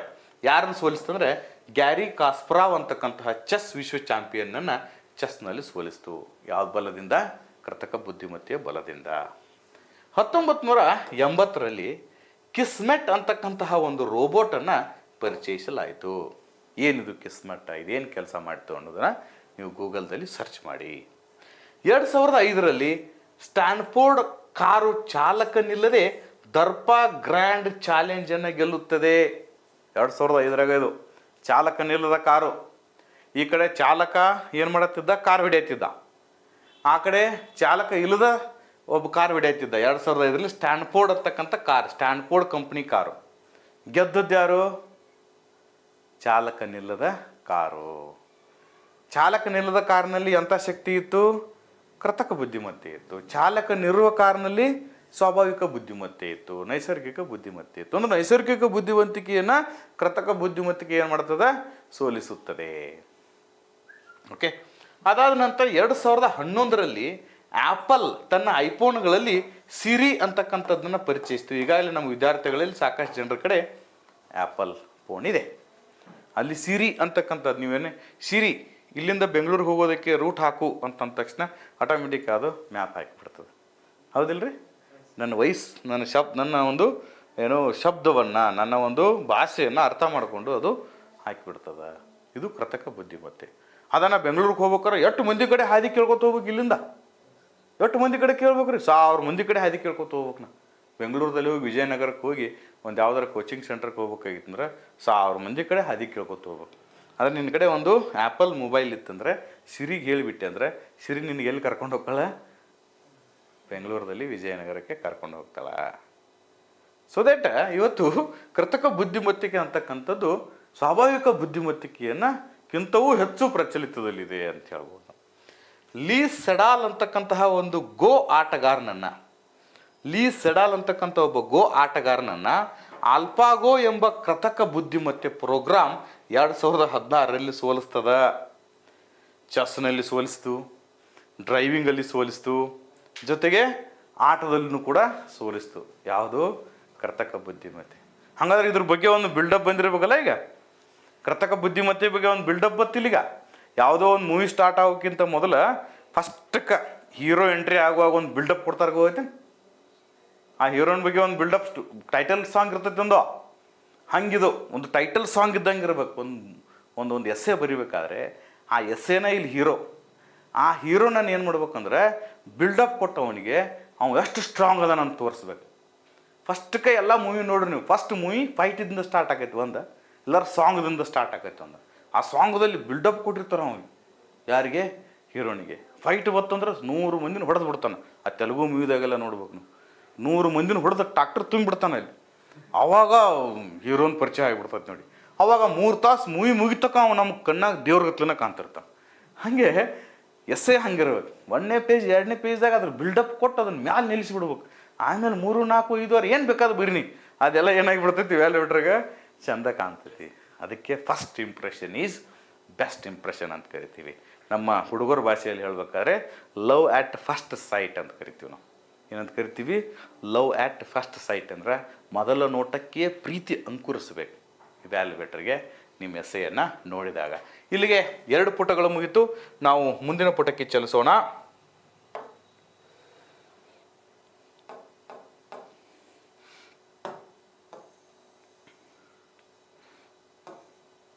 ನೆಕ್ಸ್ಟ್ 3ನೇ ಪುಟದಲ್ಲಿ ಒಳ್ಳೆಯ ವಿಷಯಗಳು ಬಂದಿದೆ ನೋಡಿ. 2018ರಲ್ಲಿ ನಾವು ನಮ್ಮ ಜರ್ನಿ ಎಲ್ಲಿಂದ ಸ್ಟಾರ್ಟ್ ಮಾಡೀವಿ ನಾವು 1950 ಸ್ಟಾರ್ಟ್ ಮಾಡೀವಲ್ಲ, ಇಲ್ಲಿ ತನಕ ಬರಿಬೇಕು ಅದನ್ನು ಬೆಳೆದು ಬಂದ ಹಾದಿ ಅಂದರೆ 2018ದಲ್ಲಿ ಹಲವು ವಿಶ್ವವಿದ್ಯಾಲಯಗಳು ಯೂನಿವರ್ಸಿಟಿಗಳಲ್ಲಿ ಕೃತಕ ಬುದ್ಧಿಮತ್ತೆಯ ಕೋರ್ಸ್ಗಳನ್ನ ಪ್ರಾರಂಭಿಸಿದವು. ಈಗ ಹೆಂಗೆ political science, economics, geography, history ಇವೆಲ್ಲ ಕೋರ್ಸ್ಗಳದಾವಲ್ಲ, ಹಾಗೆ ಆರ್ಟಿಫಿಷಿಯಲ್ ಇಂಟೆಲಿಜೆನ್ಸಿ ಬಗ್ಗೆನ ಕೋರ್ಸ್ಗಳನ್ನ ಸ್ಟಾರ್ಟ್ ಮಾಡಿದ್ವಿ ಜಗತ್ತಿನ ಹಲವಾರು ವಿಶ್ವವಿದ್ಯಾಲಯಗಳು. ಈ VTU ಯೂನಿವರ್ಸಿಟಿ, ವಿಶ್ವೇಶ್ವರಯ್ಯ ಟೆಕ್ನಿಕಲ್ ಯೂನಿವರ್ಸಿಟಿದಲ್ಲಿ ಈ ಕೋರ್ಸ್ ಇದೆ ಆರ್ಟಿಫಿಷಿಯಲ್ ಇಂಟೆಲಿಜೆನ್ಸಿ ಬಗ್ಗೆ. ಅದೇ ರೀತಿ 2019-20ರಲ್ಲಿ ಮುಂದುವರೆದು CBSE ಅಂತೇಳಿ ನೀವು ಕರಿತಿರಲ್ಲ, CBSE ಅಂತಕ್ಕಂಥ syllabus, ICSE syllabus, state syllabus ಅಂತೇಳಿ ನೀವು ಓದಿರ್ತೀರಿ. ಇದ್ರಾಗ ಭಾಳ ಜನ ನನ್ನ ಎಸ್ಸೆ ನೋಡೋರಲ್ಲ ಸ್ಟೇಟ್ ಸಿಲೆಬಸ್ದವರು, ಕನ್ನಡ ಶಾಲೆ ಕಲ್ತವ್ರೆ ಇರ್ತೀರಿ, ನಿಮಗೆ ಗೊತ್ತಾರ ಅಲ್ಲ ಪಾಪ CBSE ಅಂದ್ರೆ. ಆ CBSE ಸಿಲೆಬಸ್ ಯಾರು ಕಲಿತಿರ್ತಾರಲ್ಲ ಅವ್ರದ್ದು 9ನಂತೆ ಇದ್ದಾಗ 9th ಸ್ಟೂಡೆಂಟ್ಗಳಿಗೇ ಕೃತಕ ಬುದ್ಧಿಮತ್ತೆಯ ಬಗ್ಗೆ ಒಂದು ವಿಷಯವನ್ನು ಪರಿಚಯಿಸಲಾಗಿದೆ. ಈಗ ಯಾರು 9th ಕಲಿಯತ್ತಾರಲ್ಲ ಅವ್ರು ಆರ್ಟಿಫಿಷಿಯಲ್ ಇಂಟೆಲಿಜೆನ್ಸ್ ಬಗ್ಗೆ ಒಂದು ಬುಕ್ ಇದೆ, ಅದಕ್ಕೆ ಎಕ್ಸಾಮ್ ನಡೆಸ್ತಾರೆ, ಅದ್ರಾಗ ಪಾಸ್ ಆಗ್ಬೇಕು ಅವರು. ಅಂದರೆ ವಿಚಾರ ಮಾಡಿರಿ, ಕೃತಕ ಬುದ್ಧಿಮತ್ತೆ ಎಷ್ಟು ಅದ್ಭುತವಾಗಿರ್ತಕ್ಕಂತಹ ಸ್ಥಾನವನ್ನು ಹೊಂದಿದೆ ಅಂತಕ್ಕಂಥದ್ದು. ಅದಕ್ಕೆ ಇದರ ಮೇಲೆ ಎಸ್ಸೆಗಳು IAS, KAS ಮತ್ತು PSIದಲ್ಲಿ ಕೇಳ್ತಾ ಇದ್ದಾರೆ, ಈಗಾಗಲೇ ಕೇಳಿದ್ದಾರೆ. ಅದಾದ ನಂತರ 2020-23ಕ್ಕೆ ಬಂದುಬಿಟ್ಟು ನಾವೀಗ 1950 ಸ್ಟಾರ್ಟ್ ಮಾಡಿ ಮಾನವನ ನೈಸರ್ಗಿಕ ಬುದ್ಧಿಮತ್ತೆಯ ಪ್ರತಿಯೊಂದಕ್ಕೂ ಕೂಡ ಕೃತಕ ಬುದ್ಧಿಮತ್ತೆಯ ಆ್ಯಪ್, ಪ್ರೋಗ್ರಾಮ್ಗಳು ಪರಿಚಿತವಾಗಿವೆ. ಇಷ್ಟ ಬರೆದ್ರು ಸಾಕು. ನೀವೇನೀಗ ಬರೀತಿರಲ್ಲ, ಡೀಪ್ ಫೇಕ್ ಬಂದಿದೆ, ಓಕೆ, ಆಮೇಲೆ ChatGPT ಬಂದಿದೆ, ಇವೆಲ್ಲ ನೀವು ಏನೇನು ನೆನಪಿಟ್ಕೊಂಡ್ರಲ್ಲ ಅವನ್ನೆಲ್ಲ ಹಾಕ್ಬೋದು ಇಲ್ಲಿ. ಇವಾಗ 20-23 3 ವರ್ಷದ ಅವಧಿಯಲ್ಲಿ ಪ್ರತಿಯೊಂದು ವಿಷಯಕ್ಕೆ ಹಾಡಬೇಕಾದ್ರೂ ಕೂಡ ಕೃತಕ ಬುದ್ಧಿಮತ್ತೆ, ಕುಣಿಬೇಕಾದ್ರೂ ಕೂಡ ಕೃತಕ ಬುದ್ಧಿಮತ್ತೆ, ಜಿಗಿಬೇಕಾದ್ರೂ ಕೃತಕ ಬುದ್ಧಿಮತ್ತೆ. ಒಂದು ಯಾವ್ದಾದ್ರು ನೀನು ಫೋಟೋ ತೆಗೆದು ನಿನ್ನನ್ನು ಚಂದ್ರಗುಪ್ತ ಮೌರ್ಯನ ಮಾಡಿಬಿಡ್ತೈತೆ, ನಿಂದ ಇರ್ತೈತೆ ಫೋಟೋ, ನಿನಗೆ ಒಂದು ಮ್ಯಾಲೆ ಕಿರೀಟ ಹಾಕಿ ನಿನ್ನಲ್ಲಿ ಒಂದು ಬರ್ಚಿ ಚುಚ್ಚಿ ನಿನಗೆ ಅಗದಿ ಫಸ್ಟ್ ಕ್ಲಾಸ್ ಆಗಿ ನಿನ್ನ ಬಾಡಿಯನ್ನು ರಿಫಾರ್ಮಿಂಗ್ ಮಾಡಿ ನಿನ್ನನ್ನು ಚಂದ್ರಗುಪ್ತ ಮೌರ್ಯನನ್ನಾಗಿ ಮಾಡಿಬಿಡ್ತೈತೆ. ಮಹಿಳೆಯರೆಲ್ಲ ಝಾನ್ಸಿ ಕಿ ರಾಣಿ ಲಕ್ಷ್ಮೀಬಾಯಿ ಥರ ಆಗಿಬಿಟ್ರೆ ಈಗ. ಎಲ್ಲಿ ನಮ್ಮ ಆರ್ಟಿಫಿಷಿಯಲ್ ಇಂಟೆಲಿಜೆನ್ಸಿ ಮೂಲಕ ತಮ್ಮ ಫೋಟೋಗಳನ್ನು ಹಾಕಿ ತಾವು ಎಷ್ಟೋ ಮಹಾನ್ ಚಾರಿತ್ರಿಕ ವ್ಯಕ್ತಿಗಳು ತಮ್ಮ ಯಾರು ಹೀರೋಗಳು ಇರ್ತಾರಲ್ಲ, ಹೀರೋಯಿನ್ಗಳು ಇರ್ತಾರಲ್ಲ, ಅವರವರ ಫೋಟೋಗಳನ್ನು ತಾವು ಮಾಡ್ಕೊಂಡು ಎಂಜಾಯ್ಮೆಂಟ್ ಮಾಡ್ತಾ ಇದ್ದಾರೆ, ಖುಷಿ ಪಡ್ತಾ ಇದ್ದಾರೆ, ಹ್ಯಾಪಿ ಆಗ್ತಾ ಇದ್ದಾರೆ. ಅದಕ್ಕೆ ಕಾರಣ ಯಾರು? Artificial intelligence. ಮೊದಲು ಒಂದು ಫೋಟೋ ತೊಗೋಬೇಕಾಗಿದ್ರೆ 10 ವರ್ಷದ ಹಿಂದೆ ಸ್ಟುಡಿಯೋಗೆ ಹೋಗಿ ಫೋಟೋ ತೊಗೊಂಡು ನಾವು ಫೋಟೋ ತೊಳೆದು ಕೊಡೋಕೆ ಒಂದು 15 ದಿವಸ ಹಿಡಿತಿತ್ತು. 15 ದಿವಸ ಅಂತಾರೆ ಅದು ಫೋಟೋ ಸರಿ ಬಂದಿಲ್ಲರಿ, ಅದು ಹೋತ್ರಿ ಮತ್ತೊಂದು ಸರಿ ಹಿಡಿತಿದ್ದ ಫೋಟೋ. ಈಗೇನು ಎಲ್ಲಿ ಬೇಕಾದಲ್ಲಿ ಫೋಟೋನ ಎಲ್ಲಿ ನೋಡ್ತೀವಿ, ಎಲ್ಲಿ ಶೆಲ್ಫಿನ ನಡೆದತಿ ಹೇಳಿತ. ಹಾಗೆ 10 ಪಾಯಿಂಟ್ಗಳನ್ನ ಹೇಳಿದ್ದೀನಿ ನಾನಿಲ್ಲಿ, 10 ಪಾಯಿಂಟ್ಗಳನ್ನ ಹೇಳಿದ್ದೀನಿ. ಕೃತಕ ಬುದ್ಧಿಮತ್ತೆ ಬೆಳೆದು ಬಂದಿರತಕ್ಕಂತಹ ದಾರಿ ಅಂತ ತಿಳ್ಕೊಂಡು 10 ಪಾಯಿಂಟ್ಗಳನ್ನ ಹೇಳಿದ್ದೀನಿ. ಹೀಗೆ ಕೃತಕ ಬುದ್ಧಿಮತ್ತೆ ಬೆಳೆದು ಬಂದ ದಾರಿಯನ್ನು ಎಳೆ ಎಳೆಯಾಗಿ ನಾವು ಪರಿಚಯಿಸಬಹುದಾಗಿದೆ, ಎಳೆ ಎಳೆಯಾಗಿ ಪರಿಚಯಿಸಬಹುದಾಗಿದೆ. ಉತ್ತಮ ಶಬ್ದಗಳ ಸಂಗ್ರಹ ಇರಬೇಕು ಅಂತ ಹೇಳಿದ್ದೀನಿ ನಾ ಎಸ್ಸೆ ಬರಿಬೇಕಾದ್ರೆ. ಹಾಗಾದರೆ ಈ ಕೃತಕ ಬುದ್ಧಿಮತ್ತೆಯ ಸಾಧಕಗಳೇನು, ಇದ್ರ ಯೂಸಸ್ ಏನು, ಇದು ವರ ಆಗಿದೆಯಾ ಅನ್ನೋದ್ರ ಬಗ್ಗೆ ಚೆಕ್ ಮಾಡ್ಕೊಳ್ಳೋಣ. ನೇರವಾಗಿ ಕ್ವಶನ್ ಹಂಗೆ ಕೇಳ್ತಾನೆ ನಿಮಗೆ, ಕೃತಕ ಬುದ್ಧಿಮತ್ತೆಯ ವರವೋ ಅಥವಾ ಶಾಪವೋ ಅಂತ ಕೇಳ್ತಾನೆ. ಕೃತಕ ಬುದ್ಧಿಮತ್ತೆಯ ಸಾಧಕ ಬಾಧಕಗಳೇನು, ಕೃತಕ ಬುದ್ಧಿಮತ್ತೆಯ ಅನುಕೂಲ ಅನಾನುಕೂಲಗಳೇನು ಅಂತ ಕೇಳ್ತಾನೆ. ಅಂಡರ್ಸ್ಟ್ಯಾಂಡ್? ಸುಸ್ಥಿರ ಅಭಿವೃದ್ಧಿ ಗುರಿಗಳು 2012 ಸಾಧನೆಗೆ ಸಹಕಾರಿಯಾಗಿದೆ ಕೃತಕ ಬುದ್ಧಿಮತ್ತೆ. ಸಾಕಷ್ಟು ವಿಷಯದಲ್ಲಿ ಕೃತಕ ಬುದ್ಧಿಮತ್ತೆ ಇದೆ, ಆದರೆ ನಿಮ್ಗೆ ಒಳ್ಳೆಯ ಅಂಕಗಳು ಬರೋದಕ್ಕೆ ನಾನು ಕೆಲವೊಂದು ಸ್ಪೆಸಿಫಿಕ್ ಆಗಿರ್ತಕ್ಕಂಥ ವಿಷಯ ಇಲ್ಲಿ ಹಾಕಿದೆ. ಜೊತೆಗೆ ಇಲ್ಲಿ ಸುಸ್ಥಿರ ಅಭಿವೃದ್ಧಿ ಗುರಿಗಳು ಹಾಕಿಲ್ಲ, ಇದ್ರ ಮೇಲೆ ಒಂದು ಎಸ್ಸೆ ಬರ್ಬೋದು ನಿಮಗೆ. ಅದಕ್ಕೆ ಅದು ಒಂದು ಸ್ವಲ್ಪ ತಿಳ್ಕೊಳ್ಳಿ ಅಂತೇಳಿ ಹಾಕಿದ್ದೀನಿ. ಮುಂದೊಂದು ದಿವಸ ಅದ್ರದ್ದು ಬಗ್ಗೆ ಎಸ್ಸೆನೂ ನಾವು ಮಾಡೋಣ. ಅದು KAS ಅವ್ರಿಗೆ ಅನುಕೂಲ ಆಗುತ್ತೆ. ಯಾಕೆ ಡೆಫಿನೆಟ್ ಆಗಿ KAS ಮತ್ತು IASಗೆ ಈ ಕ್ವಶನ್ ಕೇಳ್ತಿರ್ತಾರೆ. 2012ನೇ ಇಸ್ವಿಯಲ್ಲಿ ವಿಶ್ವಸಂಸ್ಥೆ ರಿಯೋ ಡಿ ಜನೈರೊದಲ್ಲಿ ಜರುಗಿದ ಸುಸ್ಥಿರ ಅಭಿವೃದ್ಧಿ ಸಮ್ಮೇಳನದಲ್ಲಿ 17 ಗುರಿಗಳನ್ನು ನಿಗದಿಪಡಿಸಿದೆ. ಅಬ್ಜೆಕ್ಟಿವ್ ಟೈಪ್ಗೆ ಭಾಳ ಇಂಪಾರ್ಟೆಂಟ್ ಇದೆ. ಸುಸ್ಥಿರ ಅಭಿವೃದ್ಧಿ ಗುರಿಗಳನ್ನು ಯಾವ ಇಸ್ವಿನಲ್ಲಿ ವಿಶ್ವಸಂಸ್ಥೆ ಪರಿಚಯಿಸಿತು, ಅದರ ಒಂದು ಸಮ್ಮೇಳನ ಎಲ್ಲಿ ಜರುಗಿತ್ತು, ಎಷ್ಟು ಗುರಿಗಳನ್ನು ನಿಗದಿಪಡಿಸಿದ್ರು, 3 ಥರ ಪ್ರಶ್ನೆಗಳನ್ನ ಕೇಳ್ಬೋದು ನಿಮಗೆ. ಇವುಗಳನ್ನು 2030ರೊಳಗಾಗಿ ನಾವು ಸಾಧಿಸಲು ಅಂತಿಮ ಗೆರೆಯನ್ನು ಹಾಕಿದೆ. ಟಾರ್ಗೆಟ್ ಎಲ್ಲಿ ತನಕ ಕೊಟ್ಟಿದೆ ಅಂದರೆ 2030ರೊಳಗೆ ನಾವು ಏನು ಮಾಡಬೇಕು, ಸಾಧಿಸಬೇಕು ಅಂತ ಕೊಟ್ಟಿದೆ. ಅವುಗಳಂದರೆ ಯಾವುದಪ್ಪ? ಹಳೇದದೇ ಮತ್ತು ಬಡತನ ನಿರ್ಮೂಲನೆ ಮಾಡುವುದು, ಹಸಿವು ಮುಕ್ತ ಮಾಡುವುದು, ಆರೋಗ್ಯದ ವ್ಯವಸ್ಥೆಯನ್ನು ಕಲ್ಪಿಸುವುದು, ಉತ್ತಮ ಶಿಕ್ಷಣವನ್ನು ಕೊಡುವುದು, ಲಿಂಗ ಸಮಾನತೆಯನ್ನು ತರುವುದು, ಶುದ್ಧ ಕುಡಿಯುವ ನೀರನ್ನು ಪೂರೈಸುವುದು, ಸುಸ್ಥಿರ ನಗರಗಳಿರಬೇಕು, ನಮ್ಮಲ್ಲಿ ಉತ್ಪಾದನೆಯನ್ನು ಹೆಚ್ಚು ಮಾಡಬೇಕು, ಪರಿಸರದ ಬಗ್ಗೆ ಕಾಳಜಿ ಇರಬೇಕು. ಹೀಗೆ 17 ವಿಷಯಗಳು ಇವುಗಳಲ್ಲಿದ್ದು ಇವುಗಳ ಸಾಧನೆಯನ್ನು ಸಾಧಿಸುವುದಕ್ಕೆ ಕೃತಕ ಬುದ್ಧಿಮತ್ತೆ ಈಗ ಭಾಳ ಸಹಾಯಕಾರಿಯಾಗಿದೆ. ಕೃತಕ ಬುದ್ಧಿಮತ್ತೆಯಿಂದ ನಾನು ಫೋಟೋ ಹಿಡ್ತೀನಿ, ಕೃತಕ ಬುದ್ಧಿಮತ್ತಿಕೆಯಿಂದ ನಾನು ವಿಡಿಯೋ ಮಾಡ್ತೀನಿ, ಕೃತಕ ಬುದ್ಧಿವಂತಿಕೆಯಿಂದ ಹಾಡ್ತೀನಿ ಅಂಥೇಳಿ ಸಾಧನೆಗಳು ನೀವು ಬರೆಯೋಕ್ಕಾಗಲ್ಲ. ತಿಳಿತಾ? ಅವನು ಬರೆದ್ರಿಂದ ತಪ್ಪೇನೂ ಅಲ್ಲ, ಆದರೆ ವಿಷಯದಲ್ಲಿ ಸ್ವಲ್ಪ ಗಟ್ಟಿತನ ಇರ್ಬೇಕಂತೇಳಿ ಇದನ್ನು ಚಾಯ್ಸ್ ಮಾಡ್ಕೊಂಡೇನೆ.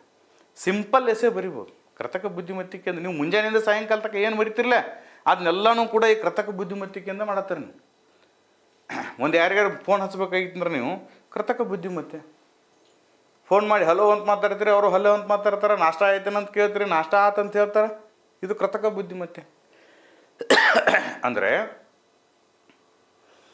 ಅಲ್ಲಿ ಹೋಗಿ ಮಾತಾಡಿ ಬರ್ಬೇಕಾಗಿತ್ತು ನೀವು ಅವಂಗೆ ಮೊದಲು, ಫೋನ್ ಬರೋಕ್ಕಿಂತ ಮೊದಲು.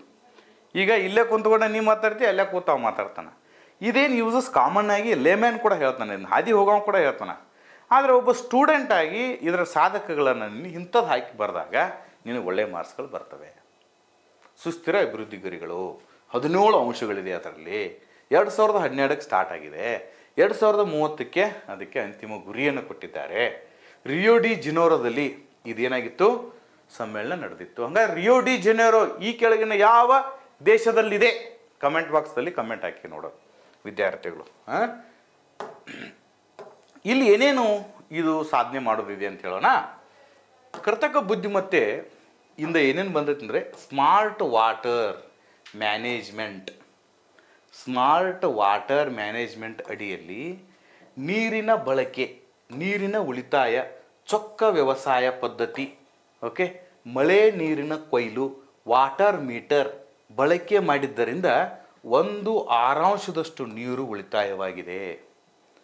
ನೀವು ಹೊಲದಲ್ಲಿ ನಿಮ್ಮ ತಂದೆ ತಾಯಿನ ಕೇಳಿರ್ಬೇಕಾದ್ರೆ ಮೊದಲ ಈ ಏನು ಹಳ್ಳಿ ಒಳಗೆ ವ್ಯವಸಾಯಕ್ಕೆ ಮೋಟ್ರ್ ಯೂಸ್ ಮಾಡ್ತಾರೆ ಗೊತ್ತಾ? ನೀರಿನ ಮೋಟ್ರ್. ಕರೆಂಟ್ ಬಂದ ತಕ್ಷಣ ಕರೆಂಟ್ ಬಂದಂತ ಗೊತ್ತಾಗಕ್ಕೆ 15 ನಿಮಿಷ ಆಕಿತ್ತು, ಹೋಗಿ ಚಾಲು ಮಾಡೋಕೆ 15 ನಿಮಿಷ ಆಕಿತ್ತು, ಅಲ್ಲೇ ಅರ್ಧ ಗಂಟೆ ಆಗಿ ಹೋಗಿತ್ತು. ಈಗ ಹಂಗಿಲ್ಲ, ಕರೆಂಟ್ ಬಂದ ತಕ್ಷಣ ಆಟೋಮೆಟಿಕ್ ಏನು ಸ್ಟಾರ್ಟ್ ಆಕೈತಿ, ಮೋಟ್ರ್ ಸ್ಟಾರ್ಟ್ ಆಕೈತಿ. ಇದನ್ನ ಯಾರು ಮಾಡ್ತಾರೆ? ಹೋಗಿ ಮೋಟ್ರ್ ಸ್ಟಾರ್ಟ್ ನಿಮ್ಮ ಅಪ್ಪ ಹೋಗಿ ಮಾಡ್ತಾನೆ ಅಲ್ಲಿ? ಇಲ್ಲಲ್ಲ, ಯಾರು ಮಾಡ್ತಾರ? ಕೃತಕ ಬುದ್ಧಿಮತ್ತೆಯಿಂದ. ಮೊಬೈಲ್ ಆಧಾರಿತ ಮೋಟ್ರ್ ಬಂದ್ ಮಾಡೋ ವ್ಯವಸ್ಥೆ ಬಂದಾಗಿ. ಒಂದು ನಂಬರ್ ಕೊಟ್ಟಿರ್ತಾರೆ, ಅದಕ್ಕೆ ಮಿಸ್ ಕಾಲ್ ಕೊಟ್ಟರೆ ಮೋಟ್ರ್ ಬಂದಾಗಿ ಬಿಡ್ತದೆ. ಅದಕ್ಕೆ ನಾವೇನಂತ ಕರಿತೀವಿ ಅಂದರೆ ಏನು, ಚೊಕ್ಕ ವ್ಯವಸಾಯ ಪದ್ಧತಿ, ಸ್ಮಾರ್ಟ್ ಅಗ್ರಿಕಲ್ಚರ್ ಸಿಸ್ಟಮ್.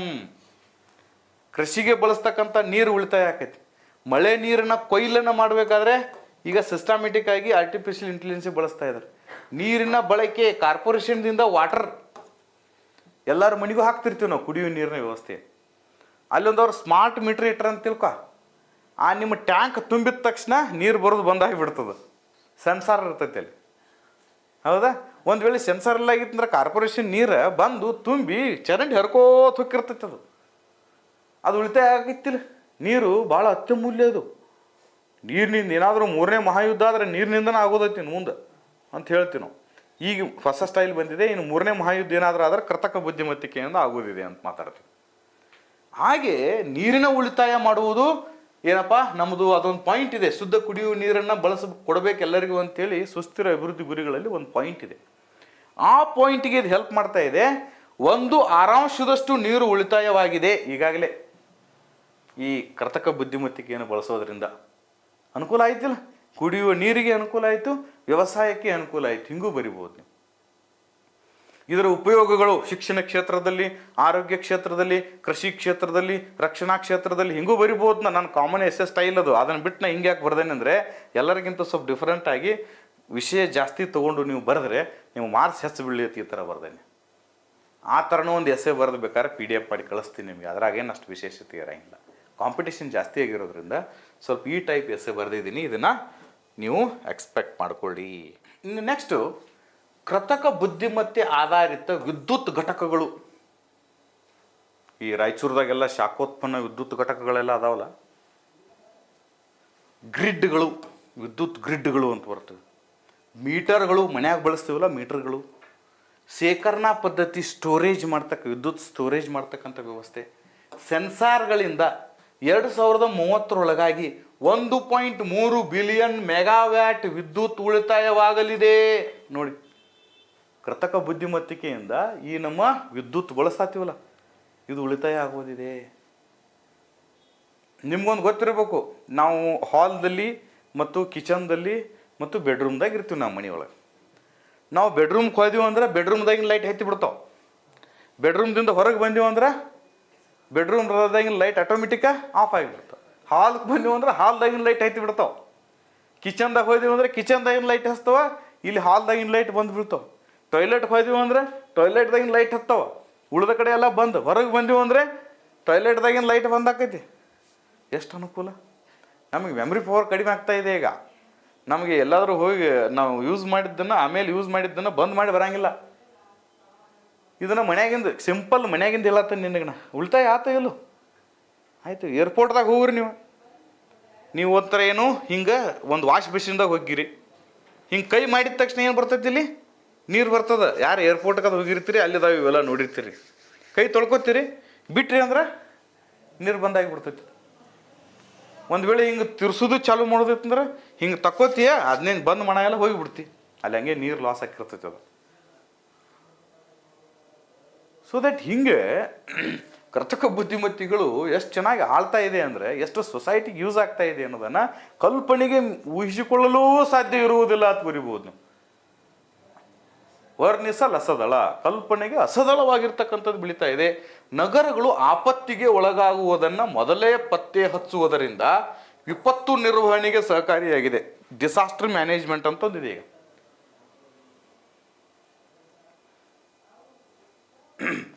ಒಂದು ಯಾವುದಾದ್ರೂ ಚಂಡಮಾರುತ ಬರತ್ತಂದ್ರೆ 3 ದಿವಸ ಮೊದಲ ನ್ಯೂಸ್ ಪೇಪರ್ದಾಗ ಬಂದಿರ್ತೈತೆ, ಗೊತ್ತಾ? ಓಕೆ, ಹೆಂಗೆ ಬರ್ತೈತೆ ಅದು? ಕೃತಕ ಬುದ್ಧಿಮತ್ತೆಯಿಂದ. ಒಂದು ಯಾವುದಾದ್ರೂ ಭೂಕಂಪ ಆಗೋದಿತ್ತಂದ್ರೆ ಮೊದಲೇ ಗೊತ್ತಿರ್ತದೆ. ಕೃತಕ ಬುದ್ಧಿಮತ್ತೆ. ಯಾವುದೋ ಒಂದು ದೇಶದವ್ರು ನಮ್ಮ ಮೇಲೆ ಮಿಸೈಲ್ ಹಾಕತ್ತಿದ್ರಂದ್ರೆ ನಮ್ಮಲ್ಲಿ ಆ್ಯಂಟಿ ಮಿಸೈಲ್ಗಳದಾವ, ಅದು ಅಲ್ಲಿಂದ ಬರುವಷ್ಟರಾಗ ನಮ್ಮಲ್ಲಿ ಬೀಳ್ತೈತೆ ಅನ್ನೋಷ್ಟಿಗೆನ ಈ ನಮ್ಮ ಆ್ಯಂಟಿ ಮಿಸೈಲ್ ಹೋಗಿ ಅದನ್ನು ಕಟ್ ಮಾಡಿ ಅವರಲ್ಲೇ ಬಿದ್ದು ಕಿಡಿವಿ ಬಿಡ್ತದೆ. ಎಷ್ಟು ಅದ್ಭುತವಾಗಿರ್ತಕ್ಕಂತಹ ರಕ್ಷಣಾ ವ್ಯವಸ್ಥೆ ನಮ್ಮಲ್ಲಿ ಇದೆ. ಇಂಥ ಒಂದು ಅಂಶಗಳಿಂದ ನಮಗೆ ಅನುಕೂಲ ಆಗ್ತಾ ಇದೆ. 2017ನೇ ಇಸ್ವಿಯಲ್ಲಿ ಹರಿಕೇನ್ ಅಂತಕ್ಕಂಥ ಒಂದು ಚಂಡಮಾರುತ ವಿಪತ್ತು ಬರ್ತೈತೆ ಅಂಥೇಳಿ ಮೊದಲನೇ ತಿಳಿಸಿತ್ತು. ಇದರಿಂದ ಹಲವಾರು ಸಾವು ನೋವುಗಳಾಗೋದನ್ನು ಏನು ಮಾಡಿತ್ತಿದ್ದು, ತಪ್ಪಿಸಿತ್ತು ಅಂಥೇಳಿ ನಾವು ಹೇಳಬಹುದು. ಜೊತೆಗೆ ಸುಸ್ಥಿರ ಅಭಿವೃದ್ಧಿಯ 12ನೆಯ ಗುರಿಯಾದ ಆಹಾರ ಉತ್ಪಾದನೆ ಬಳಕೆಗೆ ಸಂಬಂಧಿಸಿದಂತೆ ಕೃಷಿಯಲ್ಲಿ ಕೃತಕ ಬುದ್ಧಿಮತ್ತೆಯಿಂದ ಉತ್ಪಾದನೆ ಅಧಿಕವಾಗಿದೆ. ಕೃಷಿ ಉತ್ಪಾದನೆ ಅಂತಕ್ಕಂಥದ್ದು ಇದು ಸಸ್ಟೈನಬಲ್ ಡೆವಲಪ್ಮೆಂಟ್ ಗೋಲ್ಸ್, SDG ಅಂತ ಕರಿತೀವಿ ನಾವು, ಹೌದಾ? ಇದ್ರದ್ದು 12ನೇ ಗೋಲ್ ಏನಪ್ಪ ಅಂದರೆ ಕೃಷಿಯಲ್ಲಿ ಉತ್ಪಾದನೆ ಹೆಚ್ಚು ಮಾಡೋದು ಮತ್ತು ಗುಣಮಟ್ಟ ಹೆಚ್ಚು ಮಾಡೋದು. ಅದೇ ರೀತಿ 13ನೇ ಗುರಿಯಾದ ಪರಿಸರ ಸಮತೋಲನಕ್ಕೆ ಕೃತಕ ಬುದ್ಧಿಮತ್ತೆ ಆಧಾರಿತ ಹಸಿರುಮನೆ ಪರಿಣಾಮ, ಗ್ರೀನ್ ಹೌಸ್ ಗ್ಯಾಸಸ್ ಇಫೆಕ್ಟ್ಸ್ ಅಂತ ಓದಿರ್ತೀವಿ ನಾವು. ಜಾಗತಿಕ ತಾಪಮಾನಕ್ಕೆ ಇದು ಕಾರಣ ಇಲ್ಲೋ? ಓಕೆ, ಇದನ್ನು ಕಡಿಮೆ ಮಾಡಲು, ಜಾಗತಿಕ ತಾಪಮಾನ ಕಡಿಮೆ ಮಾಡುವ, ಮಾಲಿನ್ಯ ಕಡಿಮೆ ಮಾಡ್ತಕ್ಕಂತಹ ಮರುಬಳಕೆ ಇಂಧನವನ್ನು ಉತ್ಪಾದಿಸುವಲ್ಲಿ ಕೃತಕ ಬುದ್ಧಿಮತ್ತೆ ಏನಾಗಿದೆ, ಸಹಕಾರಿಯಾಗಿದೆ. ಇನ್ನೂ ಭಾಳ ಪಾಯಿಂಟ್ಸ್ ಅದಾವ. ಜಸ್ಟ್ ಅಷ್ಟಕ್ಕನ ಯಾಕೆ ಸ್ಟಾಪ್ ಮಾಡೇನಿ ಅಂದ್ರೆ ಇದನ್ನು ಬರ್ಕೊಂತ ಹೋದ್ರೆ ಉಳಿದ ವಿಷಯಗಳು ಕವರ್ ಆಗಂಗಿಲ್ಲ. ಜಸ್ಟ್ ಆ ಇವ್ಯಾಲ್ಯುವೇಟರ್ಗೆ ಇದನ್ನ ಫಸ್ಟ್ ನಾವು ಕೊಟ್ಟು ಇವನು ಹುಡುಗ IAS KAS ಓದು ಹುಡುಗದ, ನೀವು ಅವು ನಡೆಸಿಲ್ಲ ಅಂತ ಭಾಳ ದಿವಸ ಆತು ನಡೆಸಿಲ್ಲ ಅಂತ PSI ಬರ್ದಾನ, ಇವನು PSI ಮಾಡಿಬಿಡೋಣ ಅಂತೇಳಿ ಇವ್ಯಾಲ್ಯುವೇಟರ್ಗೆ ಅನ್ನಿಸ್ಬೇಕು. ಇವು ಪೊಲೀಸ್ ಹುಡುಗದ, ನೀವು ಪೊಲೀಸ್ ಓದು ಹುಡುಗದನ PSI ಬರ್ದಾನ ಅಂತ ಗೊತ್ತು ಆಕೈತೆ ಅವ್ನಿಗೆ ಇವ್ಯಾಲ್ಯುವೇಟರ್ಗೆ. ಇವನು IAS KAS ಹೊಡೆದು ಹುಡುಗದನ ಇವು ಎಸ್ಸೆ ಬರ್ದಾನ ಅನ್ನೋದು ಗೊತ್ತಾಕೈತಿ. ನೀವು ಇಂಪ್ರೆಷನನ್ನು ನೀವು ಹೆಂಗೆ ಮಲ್ಲಿ ಫಿಕ್ಸ್ ಮಾಡ್ತೀರಿ ನೋಡಿ. ಅರ್ಥ ಆಯ್ತಾ? ನೆಕ್ಸ್ಟ್ ಏನಿದ್ರದ್ದು ಉಪಯೋಗ? ಸಿವಿಲ್ ಕಾಪ್ಸ್ ಅಂಥೇಳಿ ಕರ್ತಕ ಬುದ್ಧಿಮತ್ತೆ. ಇವೆಲ್ಲನೂ ಕೂಡ ಪಾಯಿಂಟ್ಸ್ ಕೊಡ್ತೀನಿ. ಇವೆಲ್ಲ ನಿಮಗೆ ಈ ಒಂದು ಪಾಯಿಂಟ್ಸ್ಗಳು ನಿಮಗೆ ಇದಕ್ಕೆ ಹೆಲ್ಪ್ ಆಗ್ಬೋದು ಅಬ್ಜೆಕ್ಟಿವ್ಗೆ. ಸಿವಿಲ್ ಕಾಪ್ಸ್ ಅಂತಕ್ಕಂತಹ ಒಂದು ಕೃತಕ ಬುದ್ಧಿಮತ್ತೆ ಸರ್ಕಾರಗಳು ಜನರ ಅಭಿಪ್ರಾಯ ಸಂಗ್ರಹಿಸಲು, ಜನರಿಗೆ ಏನು ಬೇಕು ಬೇಡಗಳನ್ನು ಅಭಿಪ್ರಾಯಗಳನ್ನು ಸಂಗ್ರಹಿಸ್ತಿರ್ತದೆ ಸರ್ಕಾರ. ಅದರ ಸಲುವಾಗಿ ಒಂದು ಸಿವಿಲ್ ಕಾಪ್ಸ್ ಅಂತಕ್ಕಂತಹ ಒಂದು ಕೃತಕ ಬುದ್ಧಿಮತ್ತೆ ಆ್ಯಪು ಇದು ಸಾರ್ವಜನಿಕ ಸೇವೆಯನ್ನು ಪಡೆಯಲು ಸಹಕಾರಿಯಾಗಿದೆ. ಇದನ್ನು 2017ನೇ ಇಸ್ವಿಯಲ್ಲಿ ಆಶೀಶ್ ಶರ್ಮಾ ಮತ್ತು ವೈಭವ್ ಗೋಗಾಯ್ ಇವರು ಪರಿಚಯಿಸಿದರು. ಈಗಲೂ ಬೇಕಾದ್ರೆ ನೀವು ಗೂಗಲ್ದಲ್ಲಿ ಸಿವಿಲ್ ಕಾಪ್ಸ್ ಅಂತೇಳಿ ಸರ್ಚ್ ಮಾಡಿ, ಇದರ ಬಗ್ಗೆ ನಿಮಗೆ 10-12 ಪುಟ ತೆರೀತದೆ. ಬಟ್ ಇಷ್ಟು ನಿಮಗೆ ಇದು ಇಲ್ಲಿ ಬರೆಯೋದಕ್ಕೆ ಸಾಕು. ಜುನ್ ರೂಫ್ ಅಂತೇಳಿ ನೀವು ಭಾಳ ಜನರು ಏನಾದರೂ ನಿಮ್ಮ ಮನೆಯ ಮೇಲೆ ಹೋಗಿ ನಿಂತಿದ್ರಿ ಅಂದರೆ ಈ ಒಂದು ಇದು ಕಾಣಿಸ್ತೈತೆ ನಿಮಗೆ. ಮನೆ ಏನೋ RCC ಮನೆ ಇದ್ದು ಅಂದರೆ ಮನೆ ಮೇಲೆ ಲಾಸ್ಟ್ಗೆ ಹೋಗಿ ನಿಲ್ರಿ, ಅಲ್ಲಿ ಸೋಲಾರ್ ಇಟ್ಟಿರ್ತಾರೆ ಗೊತ್ತೈತೇನು, ಆ ಸೋಲಾರ್ ಮೇಲೆ ಒಂದು ಬರ್ದಾರ ಹೆಸರು ಜುನ್ ರೂಪ್ ಅಂತ. ಯಾರ್ಯಾರ್ದೈತೆ ಅಲ್ಲಿ ಚೆಕ್ ಮಾಡ್ಕೊಡಿರ್ಬೇಕಾರೆ. ಜುನ್ ರೂಪ್ ಅಂತಕ್ಕಂಥದ್ದು ಕೃತಕ ಬುದ್ಧಿಮತ್ತೆಯ ಸೋಲಾರ್ ಶಕ್ತಿಯನ್ನು ವಿದ್ಯುತ್ ಶಕ್ತಿಯಾಗಿ ಪರಿವರ್ತಿಸ್ತಕ್ಕಂಥದ್ದು. ಇದು ಈ ಮನೆಯೊಳಗೆ ಸೌದೆಯನ್ನು ಸುಟ್ಟು ನೀರು ಕಾಸಿ ಜಳಕ ಮಾಡ್ತಿದ್ವಿ ನಾವು, ಚೆನ್ನಾಗಿರುತ್ತೆ. ಈಗ ಹಂಗಿಲ್ಲ, ಮೇಲೆ ಸೋಲಾರ್ ಏನೋ ಪ್ಯಾನಲ್ ಜೋಡಿಸಿರ್ತೀವಲ್ಲ, ಜುನ್ ರೂಪದ್ದು ಇರ್ತೈತೆ ಅದು ಮ್ಯಾಕ್ಸಿಮಮ್. ಅದೇನು ಮಾಡಿಬಿಡ್ತೈತೆ ಅಂದ್ರೆ ಸೂರ್ಯನ ಶಾಖವನ್ನು ಬಳಸ್ಕೊಂಡು ತಂಪು ನೀರನ್ನು ಬಿಸಿ ಮಾಡಿ ಮುಂಜಾನೆ ನಮಗೆ ಸ್ನಾನಕ್ಕೆ ಕೊಟ್ಟು ಬಿಡ್ತದ. ಇದು ಕೂಡ ಕೃತಕ ಬುದ್ಧಿಮತ್ತೆ ಆಧಾರಿತವಾಗಿರ್ತಕ್ಕಂಥದ್ದು. ಹಲೋ ಬಾರ್ಬಿ ಅಂತ ಒಂದಿದೆ ನೋಡಿ. ಹಲೋ ಬಾರ್ಬಿ ಮಕ್ಕಳನ್ನು ತೃಪ್ತಿಪಡಿಸಲು ಕೃತಕ ಬುದ್ಧಿಮತ್ತೆಯ ಆಟದ ಒಂದು ವಸ್ತುವಾಗಿದೆ. ಗೊತ್ತಿದೆಯಾ?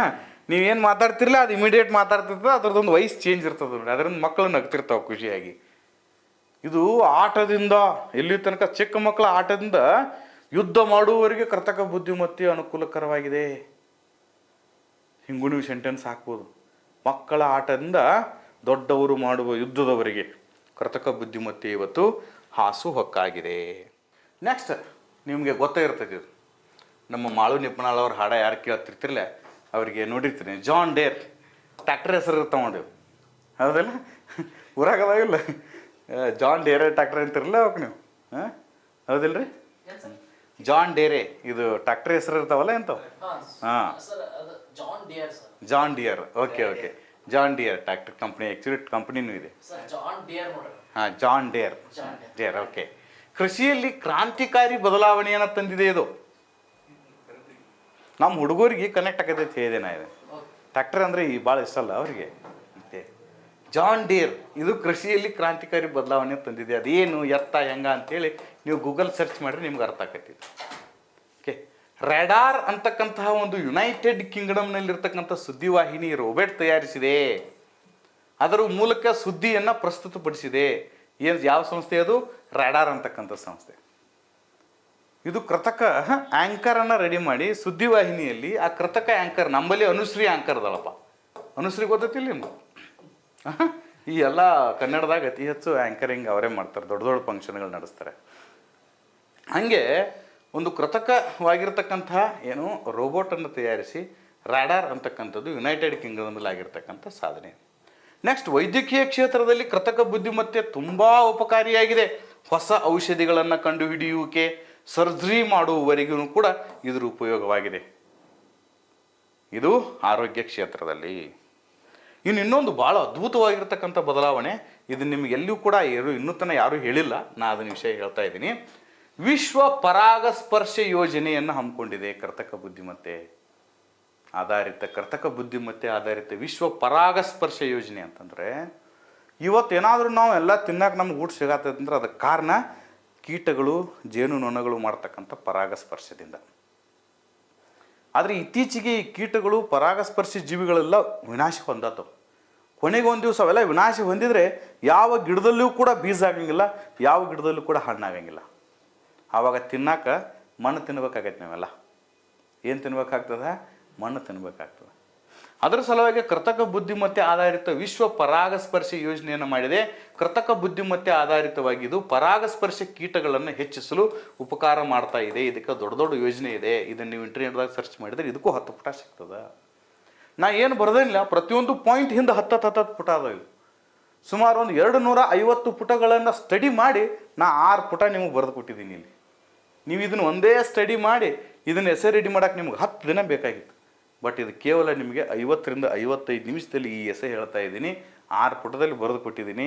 ನಿಮ್ಮ ಸಮಯವನ್ನು ಭಾಳ ಉಳಿಸಿದ್ದೀನಿ. ನಿಜವಾಗ್ಲೂ ಕೂಡ ಇದ್ರ ಉಪಯೋಗ ತೊಗೊಂಡು ಯಾರು PSI ಆಗ್ತೀರಿ, ಎಷ್ಟು ಜನ ಆಗ್ತಿರಲ್ಲ ಅದ್ರ ಮೇಲೆ ನನಗೆ ರಿಟರ್ನ್ ಬಂದಾಗೆ, ಅದು ನನಗೆ ಹೆಚ್ಚು ಖುಷಿಯನ್ನು ತಂದುಕೊಡುತ್ತೆ. ಅಂಗವಿಕಲರಿಗೆ ಕೃತಕ ಬುದ್ಧಿಮತ್ತೆ ಭಾಳ ಅನುಕೂಲಕರ. ಕಿವಿ ಕೇಳ್ಸಂಗಿಲ್ಲ ನೋಡಿ, ಹಿಯರಿಂಗ್ ಏಡ್ಸ್ ಮಾಡಿಕೊಟ್ಟಿದ್ದೀವಿ ಅವ್ರಿಗೆ ನಾವು.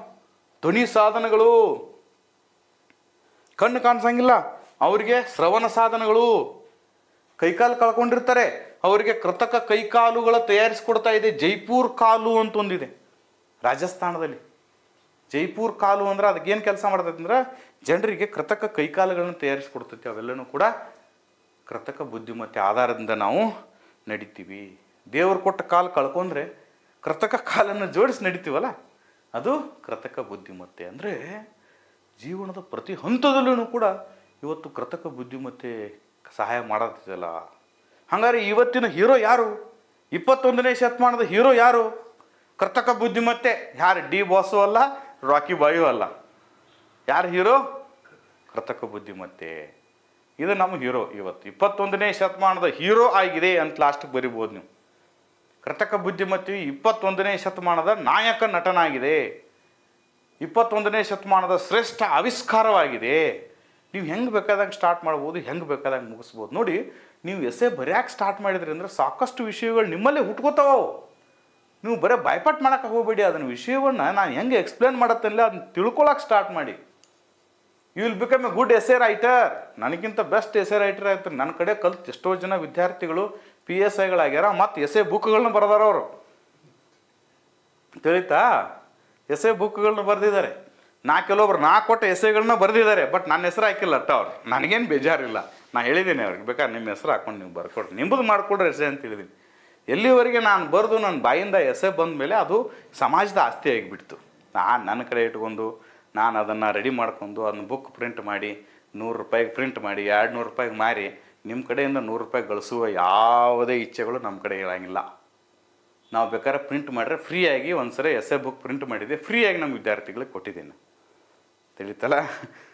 ಅದನ್ನೇ ಒಂದು ಕೇಳ್ಕೊಂಡು ಅದನ್ನೇ ಒಂದು ಬರ್ಕೊಂಡು ಅದನ್ನ ಜೋಡಿಸಿ ಅದನ್ನೊಂದು ಬುಕ್ ಮಾಡಿ ಮತ್ತು ನಿಮ್ಮೆಲ್ಲರ ಕಡೆ 50 ರೂಪಾಯಿ 100 ರೂಪಾಯಿ ಇಸ್ಕೊಳ್ತಕ್ಕಂತಹ ವ್ಯವಸ್ಥೆ ನಮ್ಮ ಕಡೆ ಇರುವುದಿಲ್ಲ. ಓಕೆ, ನಾವು ಒಂದು ಸಲ ಎಸೆ ಹೇಳಿಬಿಟ್ಟೆವು ಅಂದರೆ ದಟ್ ಈಸ್ ಫೈನಲ್. ಅದು ನಮ್ಮ ಬಾಯಾಗಿಂದ ಬಂದ ತಕ್ಷಣ ನಿಮ್ಮ ತಲೆಯಾಗ ಬಂತಾರ, ಅದು ನಿಮ್ಮ ಎಸೆ. ಅದು ತಿಳಿತಾ? ಹೀಗೆ ಕೃತಕ ಬುದ್ಧಿಮತ್ತೆ ಅಂತಕ್ಕಂಥದ್ದು ಎಷ್ಟು ಇಂಪಾರ್ಟೆಂಟ್ ಆಗೈತೆ ಅಂದರೆ, ಆಡು ಮುಟ್ಟದ ಗಿಡವಿಲ್ಲ, ಕೃತಕ ಬುದ್ಧಿಮತ್ತೆ ಇಲ್ಲದ ಕ್ಷೇತ್ರವಿಲ್ಲ ಅನ್ನಂಗೆ ಆಗಿಬಿಟ್ಟಿದೆ.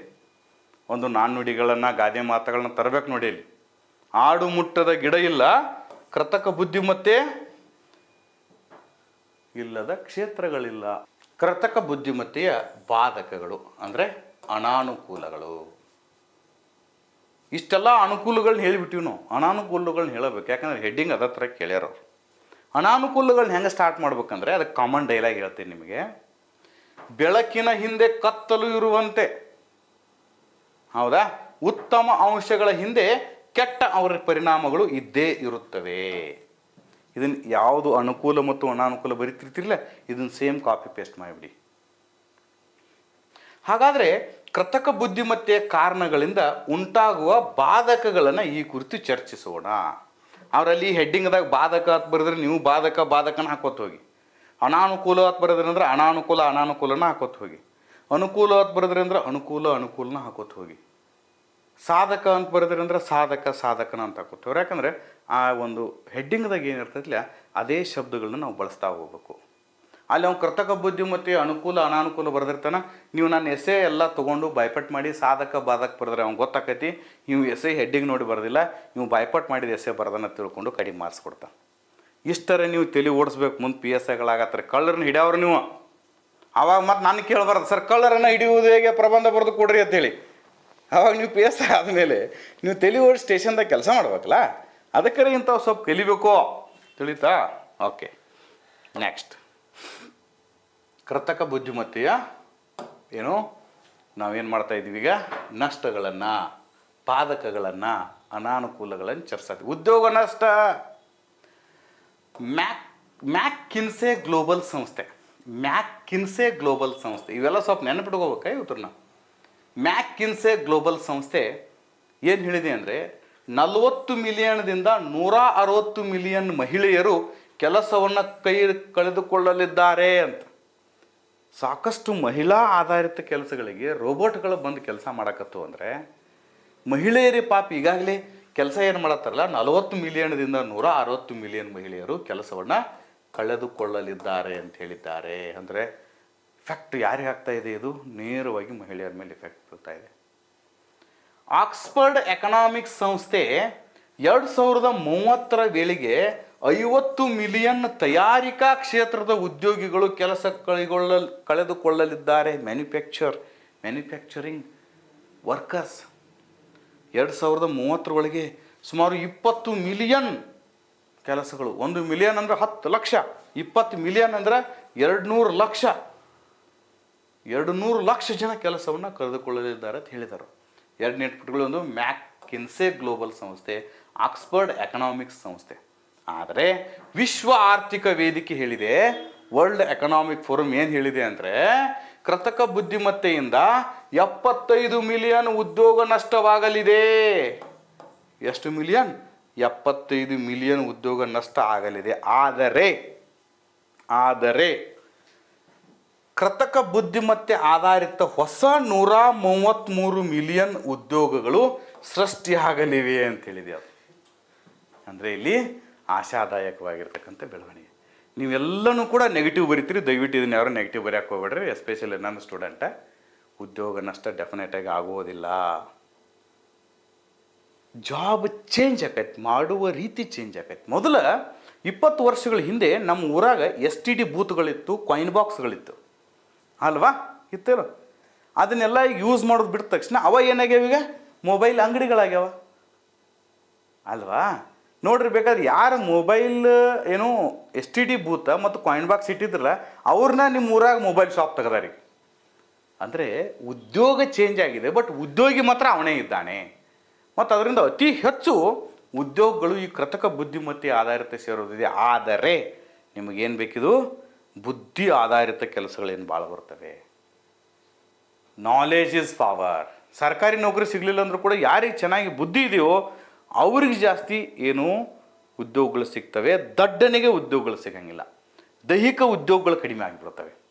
ಅದು ಒಂದು ಸ್ವಲ್ಪ ನಿಮಗೆ ಸಮಸ್ಯೆ ಆಗ್ಬೋದು. ಅದನ್ನು ಮುಂದಿನ ಪಾಯಿಂಟ್ ಬರ್ದೇನೆ ನಾನು ಓದ್ಕೊಳಕ್ರಿ. ನೆಕ್ಸ್ಟ್ ಸೆಕೆಂಡ್ ಪಾಯಿಂಟ್ ಅದೇನು ಹೇಳಿದ್ರು, ಕೃತಕ ಬುದ್ಧಿಮತ್ತೆ ಶ್ರೀಮಂತರ ಪರವಾಗಿದೆ. ಕೃತಕ ಬುದ್ಧಿಮತ್ತೆ ಶ್ರೀಮಂತರು ಮತ್ತು ಬುದ್ಧಿವಂತರ ಪರವಾಗಿದೆ. ಯಾರು ಶ್ರೀಮಂತರದಾರಲ್ಲ ಈ ಕೃತಕ ಬುದ್ಧಿಮತ್ತೆ ಐಟಮ್ಗಳನ್ನ ಕೊಂಡು ತರ್ಬೋದು. ಈಗ ಇವತ್ತು ನಿಮಗೆ ನಾನು ಇಲ್ಲಿ ಕ್ಲಾಸ್ ಮಾಡ್ತಾ ಇದ್ದೀನಿ ಅಂದರೆ ದಯವಿಟ್ಟು ಅರ್ಥ ಮಾಡ್ಕೊಳ್ಳಿ, ಈ ಬೋರ್ಡ್ಗೆ 2.5 ಲಕ್ಷ ರೂಪಾಯಿ ಇದೆ. ನಾನು ಮುಂದಿಟ್ಟಿರ್ತಕ್ಕಂಥ ಕ್ಯಾಮ್ರಾಗೆ 2 ಲಕ್ಷ ರೂಪಾಯಿ ಇದೆ. ಇಲ್ಲಿ ಉಳಿದೆಲ್ಲ ಐಟಮ್ಗಳು ಸೇರಿಸಿದ್ರೆ 1 ಲಕ್ಷ ರೂಪಾಯಿ ಇದೆ. ಇದೊಂದು ಸ್ಟುಡಿಯೋ ಮಾಡೋದಕ್ಕೆ 5-6 ಲಕ್ಷ ರೂಪಾಯಿಗಳನ್ನ ಇದ್ರ ಓನರ್ ಖರ್ಚು ಮಾಡಿದ್ದಾರೆ. ಇಲ್ಲಿ ಅರ್ಥ ಆಯ್ತಾ? ಒಂದು ಪಾಠ ಮಾಡಿ ಹೋಗೋದಕ್ಕೆ ನಿಮಗೆ ಇಷ್ಟು ಖರ್ಚು ಮಾಡಿ ಇಲ್ಲಿ ಈ ಒಂದು ಅಸೆಟ್ಟನ್ನು, ಕ್ಯಾಪಿಟಲನ್ನು ರೆಡಿ ಮಾಡಿದ್ದಾರೆ. ಒಬ್ಬ ಸಾಮಾನ್ಯ ಟೀಚರ್, ಒಬ್ಬ ನಿರುದ್ಯೋಗಿ ಯುವಕ ಈ ಸ್ಟುಡಿಯೋ ಕ್ರಿಯೇಟ್ ಮಾಡಿಕೊಂಡು ಅವನು ಪಾಠ ಮಾಡಿ ಹಣ ಗಳಿಸ್ಬೇಕಂತ ಏನಾದರೂ ವಿಚಾರ ಇತ್ತಂದರೆ ಇದು ಸಾಧ್ಯವೇ ಇಲ್ಲ. ಅರ್ಥ ಆಯ್ತಾ? ಅದಕ್ಕೆ ಈ ಕೃತಕ ಬುದ್ಧಿಮತ್ತೆ ಆಧಾರಿತ ನಾನು ಪಾಠ ಮಾಡ್ತಾ ಇರೋದು ಕೂಡ based on artificial intelligence use ಮಾಡ್ಕೊಂಡು ಮಾಡತ್ತಾನೀಗ. ಇದನ್ನು ಮಾಡೋದಕ್ಕೆ ನಿಮಗೆ ಶ್ರೀಮಂತಿಕೆ ಬೇಕು, ಜೊತೆಗೆ ಇದನ್ನು ಬಳಸ್ತಕ್ಕಂಥ ಬುದ್ಧಿವಂತಿಕೆ ಬೇಕು. ಹಣ ಭಾಳಿದೆ ಕೆಲವೊಬ್ಬರ ಕಡೆ. How to set up this studio ಅನ್ನೋದು ಗೊತ್ತಿಲ್ಲಲ್ಲ. ನನಗೆ ಸುಮಾರು ಒಂದು ವರ್ಷ 2 ವರ್ಷ ಇದು ಗೊತ್ತಾಗಿಲ್ಲ. ಆಮೇಲೆ ಇಲ್ಲೊಬ್ಬರು ನನ್ನ ಫ್ರೆಂಡ್ ಒಬ್ಬರು ಈ ಸ್ಟುಡಿಯೋ ಮಾಡಿದರು ಬೆಳಗಾವಿದಲ್ಲಿ. ಇಲ್ಲಿ ಬಂದು ನಾನು ಕ್ಲಾಸ್ ಮಾಡಿದಾಗ ಅವ್ರು ಚೆನ್ನಾಗಿ ಮಾಡಿ ಕೊಡ್ತಾ ಇದ್ದಾರೆ. ಈಗ ಚೆನ್ನಾಗಿರ್ತಕ್ಕಂಥ ಕ್ಲಾಸ್ಗಳು ಬರ್ತಾ ಇದೆ. ನಾನು ಹಿಂದೆ ಏನು ಕ್ಲಾಸ್ ಮಾಡಿದ್ದೀನಲ್ಲ ಅವೆಲ್ಲ ಸೌಂಡ್ ಸರಿಯಾಗಿಲ್ಲ ಸರ್, ಕೇಳಿಸ್ತಾ ಇಲ್ಲ ಸರ್, ಬರ್ದದ್ದು ಕಾಣಿಸ್ತಾ ಇಲ್ಲ ಸರ್ ಅಂತೇಳಿ ಎಷ್ಟು ಜನ ನೀವೇ ಕಮೆಂಟ್ ಮಾಡ್ತಿದ್ರಿ. ಸೊ ದಟ್ ಈ ಕೃತಕ ಬುದ್ಧಿಮತ್ತೆಯನ್ನು ಬಳಸ್ಕೋಬೇಕಾದ್ರೆ ಶ್ರೀಮಂತರು ಮತ್ತು ಬುದ್ಧಿವಂತರಿಗೆ ಪರವಾಗಿದೆ. ಇದರಿಂದ ಆರ್ಥಿಕ ಅಸಮಾನತೆ ಬರುತ್ತದೆ, ಜೊತೆಗೆ ಇಂಗ್ಲೀಷ್ ಆಧಾರಿತವಾಗಿರುತ್ತದೆ. ಕೃತಕ ಬುದ್ಧಿಮತ್ತೆಯ ಎಲ್ಲ ಏನಪ್ಪ ವಿಷಯಗಳು ಮ್ಯಾಕ್ಸಿಮಮ್ ಇಂಗ್ಲೀಷ್ ಭಾಷೆಯನ್ನು ಆಧರಿಸಿರೋದರಿಂದ ನಮ್ಮ ಪ್ರಾದೇಶಿಕ ಭಾಷಾ ಜನರಿಗೆ ತಾರತಮ್ಯವಾಗುತ್ತದೆ. ಡಿಜಿಟಲ್ ಡಿಸ್ಪ್ಯಾರಿಟಿ ಸ್ಟಾರ್ಟ್ ಆಗಿಬಿಡ್ತದೆ ಇನ್ಮೇಲೆ. ಸಿಟಿಯಲ್ಲಿರ್ತಕ್ಕಂಥ ಮಕ್ಕಳು ಇಂತಹ ಒಂದು ಆಧಾರಿತ ಕೃತಕ ಬುದ್ಧಿಮತ್ತೆ ಆಧಾರಿತ ವಸ್ತುಗಳ ಆಧಾರಕ್ಕೆ ಇಟ್ಕೊಂಡು ಶಾಲಾ ವಾತಾವರಣದಲ್ಲಿ ಕಲ್ತ್ರೆ ನಮ್ಮ ಹಳ್ಳಿಯ ಮಕ್ಕಳಲ್ಲಿ ಕೊಂಡಾಕ ಬೆಂಚೇ ಇರೋಂಗಿಲ್ಲ ಪಾಪ ಶಾಲೆಯಲ್ಲಿ. ಅಂಥವರು ಕೃತಕ ಬುದ್ಧಿಮತ್ತೆ ಆಧಾರಿತಗಳಿಂದ ವಂಚಿತರಾಗಿ ಬಡವರಾಗಿ ಉಳಿಯುತ್ತಾರೆ, ಶ್ರೀಮಂತರು ಅತಿ ದೊಡ್ಡ ಶ್ರೀಮಂತರೇ ಆಗಿ ಹೋಗುತ್ತಾರೆ. ಇಂತಹ ಒಂದು ಮಹಾನ್ ನಷ್ಟ ಇದರಿಂದ ಸಂಭವಿಸ್ತದ. ಇದಕ್ಕೆ ಸರ್ಕಾರ ಏನಾದರೂ ಉತ್ತಮ ಕ್ರಮಗಳನ್ನು ತೆಗೆದುಕೊಳ್ಳಬೇಕು. ಇನ್ನು ಮುಂದೆ ಭಯೋತ್ಪಾದಕರಿಗೆ ಇದೊಂದು ವರದಾನ. ಕೃತಕ ಬುದ್ಧಿಮತ್ತೆ ಆಧಾರಿತ ಈ ಮಿಸೈಲ್ಸ್ಗಳನ್ನು ಡೆವಲಪ್ ಮಾಡಿ ಇವುಗಳನ್ನೆಲ್ಲ ಒಂದು ದೇಶದಿಂದ ಇನ್ನೊಂದು ದೇಶಕ್ಕೆ 5,000 ಕಿಲೋಮೀಟರ್ ವ್ಯಾಪ್ತಿಯಿಂದ ಬಿಟ್ಟುಬಿಡ್ಬೋದು. ಇವತ್ರನ್ನೆಲ್ಲ ಅಗ್ನಿ, ನಾಗ, ತ್ರಿಶೂಲ ಅಂತೇಳಿ ನಾವೇನು ತಯಾರು ಮಾಡಿದ್ವಲ್ಲ DRDOದವರು, ಇವೆಲ್ಲ ಬೇಸ್ಡ್ ಆರ್ಟಿಫಿಷಿಯಲ್ ಇಂಟೆಲಿಜೆನ್ಸ್ ಮೇಲೆ. ಮಂಗಳದ ಮೇಲೆ ಗ್ರಹ ಹೋದನ್ನ ಮಂಗಳದ ಮೇಲೆ ನಾವು ಮಂಗಳ ಗ್ರಹದ ಮೇಲೆ ಒಂದು ಉಪಗ್ರಹವನ್ನು ಸೆಟ್ ಮಾಡಿದ್ದೀವಿ. ಚಂದ್ರನ ಮೇಲೆ ಹೋಗಿ ಒಂದು ರೋವರ್ ಮತ್ತು ಲ್ಯಾಂಡರ್ ಬಿಟ್ಟಿದ್ದೇವೆ. ಆದಿತ್ಯನನ್ನು ಸೂರ್ಯನ ಅಧ್ಯಯನ ಮಾಡೋಕ್ಕೆ ಬಿಟ್ಟಿದ್ದೇವೆ. ಇವೆಲ್ಲವೂ ಕೂಡ ಕೃತಕ ಬುದ್ಧಿಮತ್ತೆ ಆಧಾರಿತ. ಇದೇನಾದರೂ ಭಯೋತ್ಪಾದಕರ ಕೈಯಾಗಿ ಸಿಕ್ಕರೆ ಅದು ಅವರಿಗೆ ವರದಾನವಾಗಲಿದೆ. ಇಡೀ ಜಗತ್ತಿಗೆ ಬೆಂಕಿಗೆ ಆಹುತಿ ಆಗುವ ಸಂಭವ ಬರ್ಬೋದು ಮುಂದೊಂದು ದಿವಸ. ಕೃತಕ ಬುದ್ಧಿಮತ್ತಿಕೆಯಿಂದ ಇಡೀ ಜಗತ್ತೇ ನಶಿಸಬಹುದು. ಅಷ್ಟು ಅದ್ಭುತವಾಗಿರ್ತಕ್ಕಂತಹ ಬಾಧಕಗಳಿದೆ ಇದರಿಂದ. ಹಲವು ಆರ್ಥಿಕ ಅಪರಾಧಗಳು.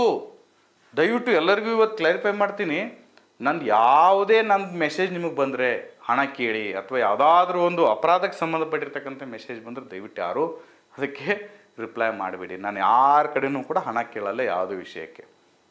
ಹಲವಾರು ಸಲ ನನ್ನ ಫೇಸ್ಬುಕ್ ID, ನನ್ನ ಇನ್ಸ್ಟಾಗ್ರಾಮ್ ID ಇವೆಲ್ಲನೂ ಕೂಡ ಫೇಕ್ ಮಾಡಿ ನನ್ನ ಫ್ರೆಂಡ್ಸ್ಗಳ ಸೋಗಿನಲ್ಲಿ, ನನ್ನ ಫ್ರೆಂಡ್ಸ್ಗಳು ನಿಜವಾದ ಫ್ರೆಂಡ್ಗಳಿಗೆ ನನ್ನ ಸೋಗಿನಲ್ಲಿ ಹಣ ಕೇಳೋದು. ಅರ್ಜೆಂಟ್ 5,000 ಬೇಕಾಗಿದೆ, ಕೊಡಿ, 10,000 ಕೊಡಿ ಅಂತ. ನಿಮಗೂ ಎಷ್ಟೋ ಜನ ಸರ ಆಗಿದೆ. ಎಷ್ಟೋ ಜನ ದೊಡ್ಡ ದೊಡ್ಡ ಅಧಿಕಾರಿಗಳು, ಸೆಲೆಬ್ರಿಟಿಗಳ ಹೆಸರಲ್ಲಿನೂ ಈ ಥರ ಆಗಿದೆ. ಸೊ ದಟ್ ಯಾರೂ ರಿಪ್ಲೈ ಮಾಡಿಬಿಡಿ. ಅಂಥದ್ದು ಬಂದರೆ ನಾವು ಯಾವುದೂ ಕೂಡ ಅಂಥದ್ದು ಮಾಡಲ್ಲ. ಈಗ ಅದಕ್ಕಿಂತ ಮುಂದೆ ಏನು ಹೋಗಿದೆ ಅಂದರೆ, ಈಗ ನನ್ನ ಗತ್ಲೇ ಮಾತಾಡೋದು. ಆರ್ಟಿಫಿಷಿಯಲ್ ಇಂಟೆಲಿಜೆನ್ಸಿ ವಾಯ್ಸ್ ಅಂತ ಬಂದಿದೆ, AI ವಾಯ್ಸ್ ಅಂತ ಬಂದಿದೆ. ನನ್ನ ಥರನೇ ನಿಮಗೆ ಫೋನ್ ಮಾಡಿಬಿಟ್ಟು ನನ್ನ ಥರನೇ ಮಾತಾಡಿ, ನಾನು ಬನಶಂಕರಿ ಅಂತೇಳಿ ಮಾತಾಡೋದು, ಸರ್ ನನಗೆ ಒಂದು 10,000 ಅವಶ್ಯಕತೆ ಇದೆ, ದಯವಿಟ್ಟು ಕೊಡಿ ಅಂತೆ. ನೀವು ಪಾಪ ಹೆಸರು ಹೇಳಿದ ತಕ್ಷಣ ಒಂದು ಹಣ ಹಾಕಿಬಿಡ್ತೀರಿ. ಆರ್ಥಿಕ ಅಪರಾಧ ಆಯ್ತು ನೋಡಿ. ಆಮೇಲೆ 10 ದಿವ್ಸ ಬಿಟ್ಟು ನಾನು ಕೇಳ್ತೀರಿ, ಸರ್ ನಿಮಗೆ ಕೊಟ್ಟಿದ್ದೆ ಹೊಳಿ ಕೊಡ್ರಿ ಅಂತೇಳಿ. ನಂಗೆಲ್ಲಿ ಕೊಟ್ಟಿವೋ ಅಂತ ಕೇಳ್ತೀನಿ. ನಾನು ಯಾವ ಅಕೌಂಟ್ ನಂಬರ್ ಅಂತ ಕೇಳ್ತೀನಿ. ನಂದು ಅಕೌಂಟ್ ನಂಬರ್ ಅಲ್ಲ ಅಂತ ಹೇಳ್ತೀನಿ. ಆವಾಗ ನಿಮಗೂ ಲಾಸು, ನನ್ನ ಒಂದು ಕ್ರೆಡಿಬಿಲಿಟಿನೂ ಕೂಡ ಲಾಸ್ ಆಗುತ್ತೆ. ದಯವಿಟ್ಟು ಎಲ್ಲ ವಿದ್ಯಾರ್ಥಿಗಳು, ನಾನು ಯಾರು ಫಾಲೋ ಮಾಡ್ತೀರಿ ಅವರಿಗೆ ಒಂದು ಮೆಸೇಜ್ ಕೊಡ್ತೀನಿ. ಯಾರ ಬಳಿನೂ ಕೂಡ ನಾನು ನೇರವಾಗಿ ಕರೆಗಳನ್ನು ಮಾಡಿ, ಮೆಸೇಜ್ಗಳನ್ನು ಮಾಡಿ ಹಣವನ್ನು ಕೇಳುವುದಿಲ್ಲ. ಯಾವುದೇ ರೀತಿಯ ಆರ್ಥಿಕ ವ್ಯವಹಾರಗಳನ್ನು ನಾವು ಫೋನ್ಗಳಲ್ಲಿ ಇಟ್ಟುಕೊಳ್ಳುವುದು ಬೇಡ ಅಂತ ಹೇಳ್ತೀನಿ. ಓಕೆ, ನೆಕ್ಸ್ಟ್, ಇದರಿಂದ ಸೈಬರ್ ಕ್ರೈಮ್ಗಳು ಜಾಸ್ತಿ ಆಗ್ತಾಯಿದೆ. ಇನ್ನೇನಾದರೂ 3ನೇ ಮಹಾಯುದ್ಧ ಜರುಗುವುದು ಯಾವುದರಿಂದ? ಕೃತಕ ಬುದ್ಧಿಮತ್ತೆಗೆಯಿಂದಲೇ ಎಂದು ಭವಿಷ್ಯವನ್ನು ನುಡಿಯುತ್ತಿದ್ದಾರೆ. ಇನ್ನೇನಾದರೂ 3ನೇ ಮಹಾಯುದ್ಧ ಆಯ್ತಂದರೆ ಅದಕ್ಕೆ ಯಾವುದು ಕಾರಣ ಆಗೋದಿದೆ? ಕೃತಕ ಬುದ್ಧಿಮತ್ತೆನೇ ಆಗಲಿದೆ ಅಂತ. ಉಪಸಂಹಾರಕ್ಕೆ ಬಂದ್ಬಿಡೋಣ. ಆಧುನಿಕತೆ ಬೆಳೆದಂತೆ ವಸ್ತುಗಳು, ಯಂತ್ರಗಳ ಮೌಲ್ಯ ಹೆಚ್ಚಾಗುತ್ತಿದೆ. ವಸ್ತುಗಳು ಮತ್ತು ಯಂತ್ರಗಳ ಮೌಲ್ಯ ಹೆಚ್ಚಾಗುತ್ತಿದೆ. ಮಾನವೀಯ ಮೌಲ್ಯಗಳು ಕುಸಿಯುತ್ತಿವೆ. ಯಂತ್ರಗಳ ಮೌಲ್ಯ ಹೆಚ್ಚಾಗುತ್ತಿದೆ, ಮಾನವೀಯ ಮೌಲ್ಯ ಕುಸಿಯುತ್ತಿದೆ. ಯಂತ್ರಗಳ ಮೌಲ್ಯ ಹೆಚ್ಚಾಗುತ್ತಿದೆ, ಮಾನವನ ಮೌಲ್ಯ ಕುಸಿಯುತ್ತಿದೆ. ಮಾನವ ಹಕ್ಕಿಯಂತೆ ಆಕಾಶದಲ್ಲಿ ಹಾರುತ್ತಿದ್ದಾನೆ, ಮೀನಿನಂತೆ ಸಮುದ್ರದಲ್ಲಿ ಈಜುತ್ತಿದ್ದಾನೆ. ಆದರೆ ಮಾನವನಂತೆ ಬದುಕಲು ಮರೆತಿದ್ದಾನೆ. ಕಾರಣ ಇಷ್ಟೇ, ಈ ಕೃತಕ ಬುದ್ಧಿಮತ್ತೆ. ಅಂಡರ್ಸ್ಟ್ಯಾಂಡ್? ಈ ಒಂದು ಪ್ರಬಂಧ ನಿಮಗೆ ಇಷ್ಟ ಆಗಿದ್ದರೆ ದಯವಿಟ್ಟು ಸರಿಯಾಗಿ ನೋಟ್ಸ್ ಮಾಡಿಕೊಂಡು ಇನ್ನೂ ಹೆಚ್ಚಿನ ವಿಷಯಗಳನ್ನು ತಾವು ಸೇರಿಸ್ಕೊಂಡು ನಿಮ್ಮ ಮುಂದಿನ ಪರೀಕ್ಷೆಗೆ ತಯಾರಿ ಮಾಡಿಕೊಳ್ಳಿ. ಈ ಒಂದು ವಿಡಿಯೋ ಸಂಪೂರ್ಣವಾಗಿ ಶೈಕ್ಷಣಿಕ ಆಧಾರಿತವಾಗಿರ್ತಕ್ಕಂಥ ವಿಡಿಯೋ ಆಗಿದ್ದು ವಿದ್ಯಾರ್ಥಿಗಳಿಗೆ ಅನುಕೂಲವಾಗಲಿ ಅಂತ ತಿಳ್ಕೊಂಡು ನಾನು ಶೈಕ್ಷಣಿಕವಾಗಿರ್ತಕ್ಕಂಥ ವಿಡಿಯೋವನ್ನು ತಮಗೆ ಮಾಡಿದ್ದೇನೆ. ವಿಡಿಯೋ ನೋಡಿರ್ತಕ್ಕಂಥ ನಿಮಗೆಲ್ಲರಿಗೂ ಕೂಡ ಅಭಿನಂದನೆಗಳು. ಜೊತೆಗೆ ಇನ್ನೂ ಯಾವ ಹೆಚ್ಚಿನ ವಿಡಿಯೋ ನಿಮಗೆ ಬೇಕು, ಇನ್ನೂ ಹೆಚ್ಚಿನ ಯಾವ ವಿಷಯ ನಿಮಗೆ ಬೇಕು ಅಂತೇಳಿ ಕಮೆಂಟ್ ಬಾಕ್ಸಲ್ಲಿ ಹಾಕಿ ಅದೇ ಎಸೆಯನ್ನು ನಾನು ಮುಂದಿನ ತರಗತಿಯಲ್ಲಿ ಮಾಡ್ತೇನೆ. ಅಲ್ಲಿವರೆಗೆ ಮತ್ತೆ ಭೇಟಿ ಆಗೋಣ, ಮುಂದಿನ ವರ್ಷ ಭೇಟಿ ಆಗೋಣ. ಇದು ಈ ವರ್ಷದ ಕೊನೆಯ ವಿಡಿಯೋ ಆಗಿದ್ದು ನಾವು ಮುಂದಿನ ವರ್ಷ ಭೇಟಿ ಆಗೋಣ ಅಂತ ಹೇಳ್ತಾ ಇಲ್ಲಿಗೆ ಈ ವಿಡಿಯೋ ಮುಕ್ತಾಯ ಮಾಡ್ತಾ ಇದ್ದೀನಿ. ಬಾಯ್.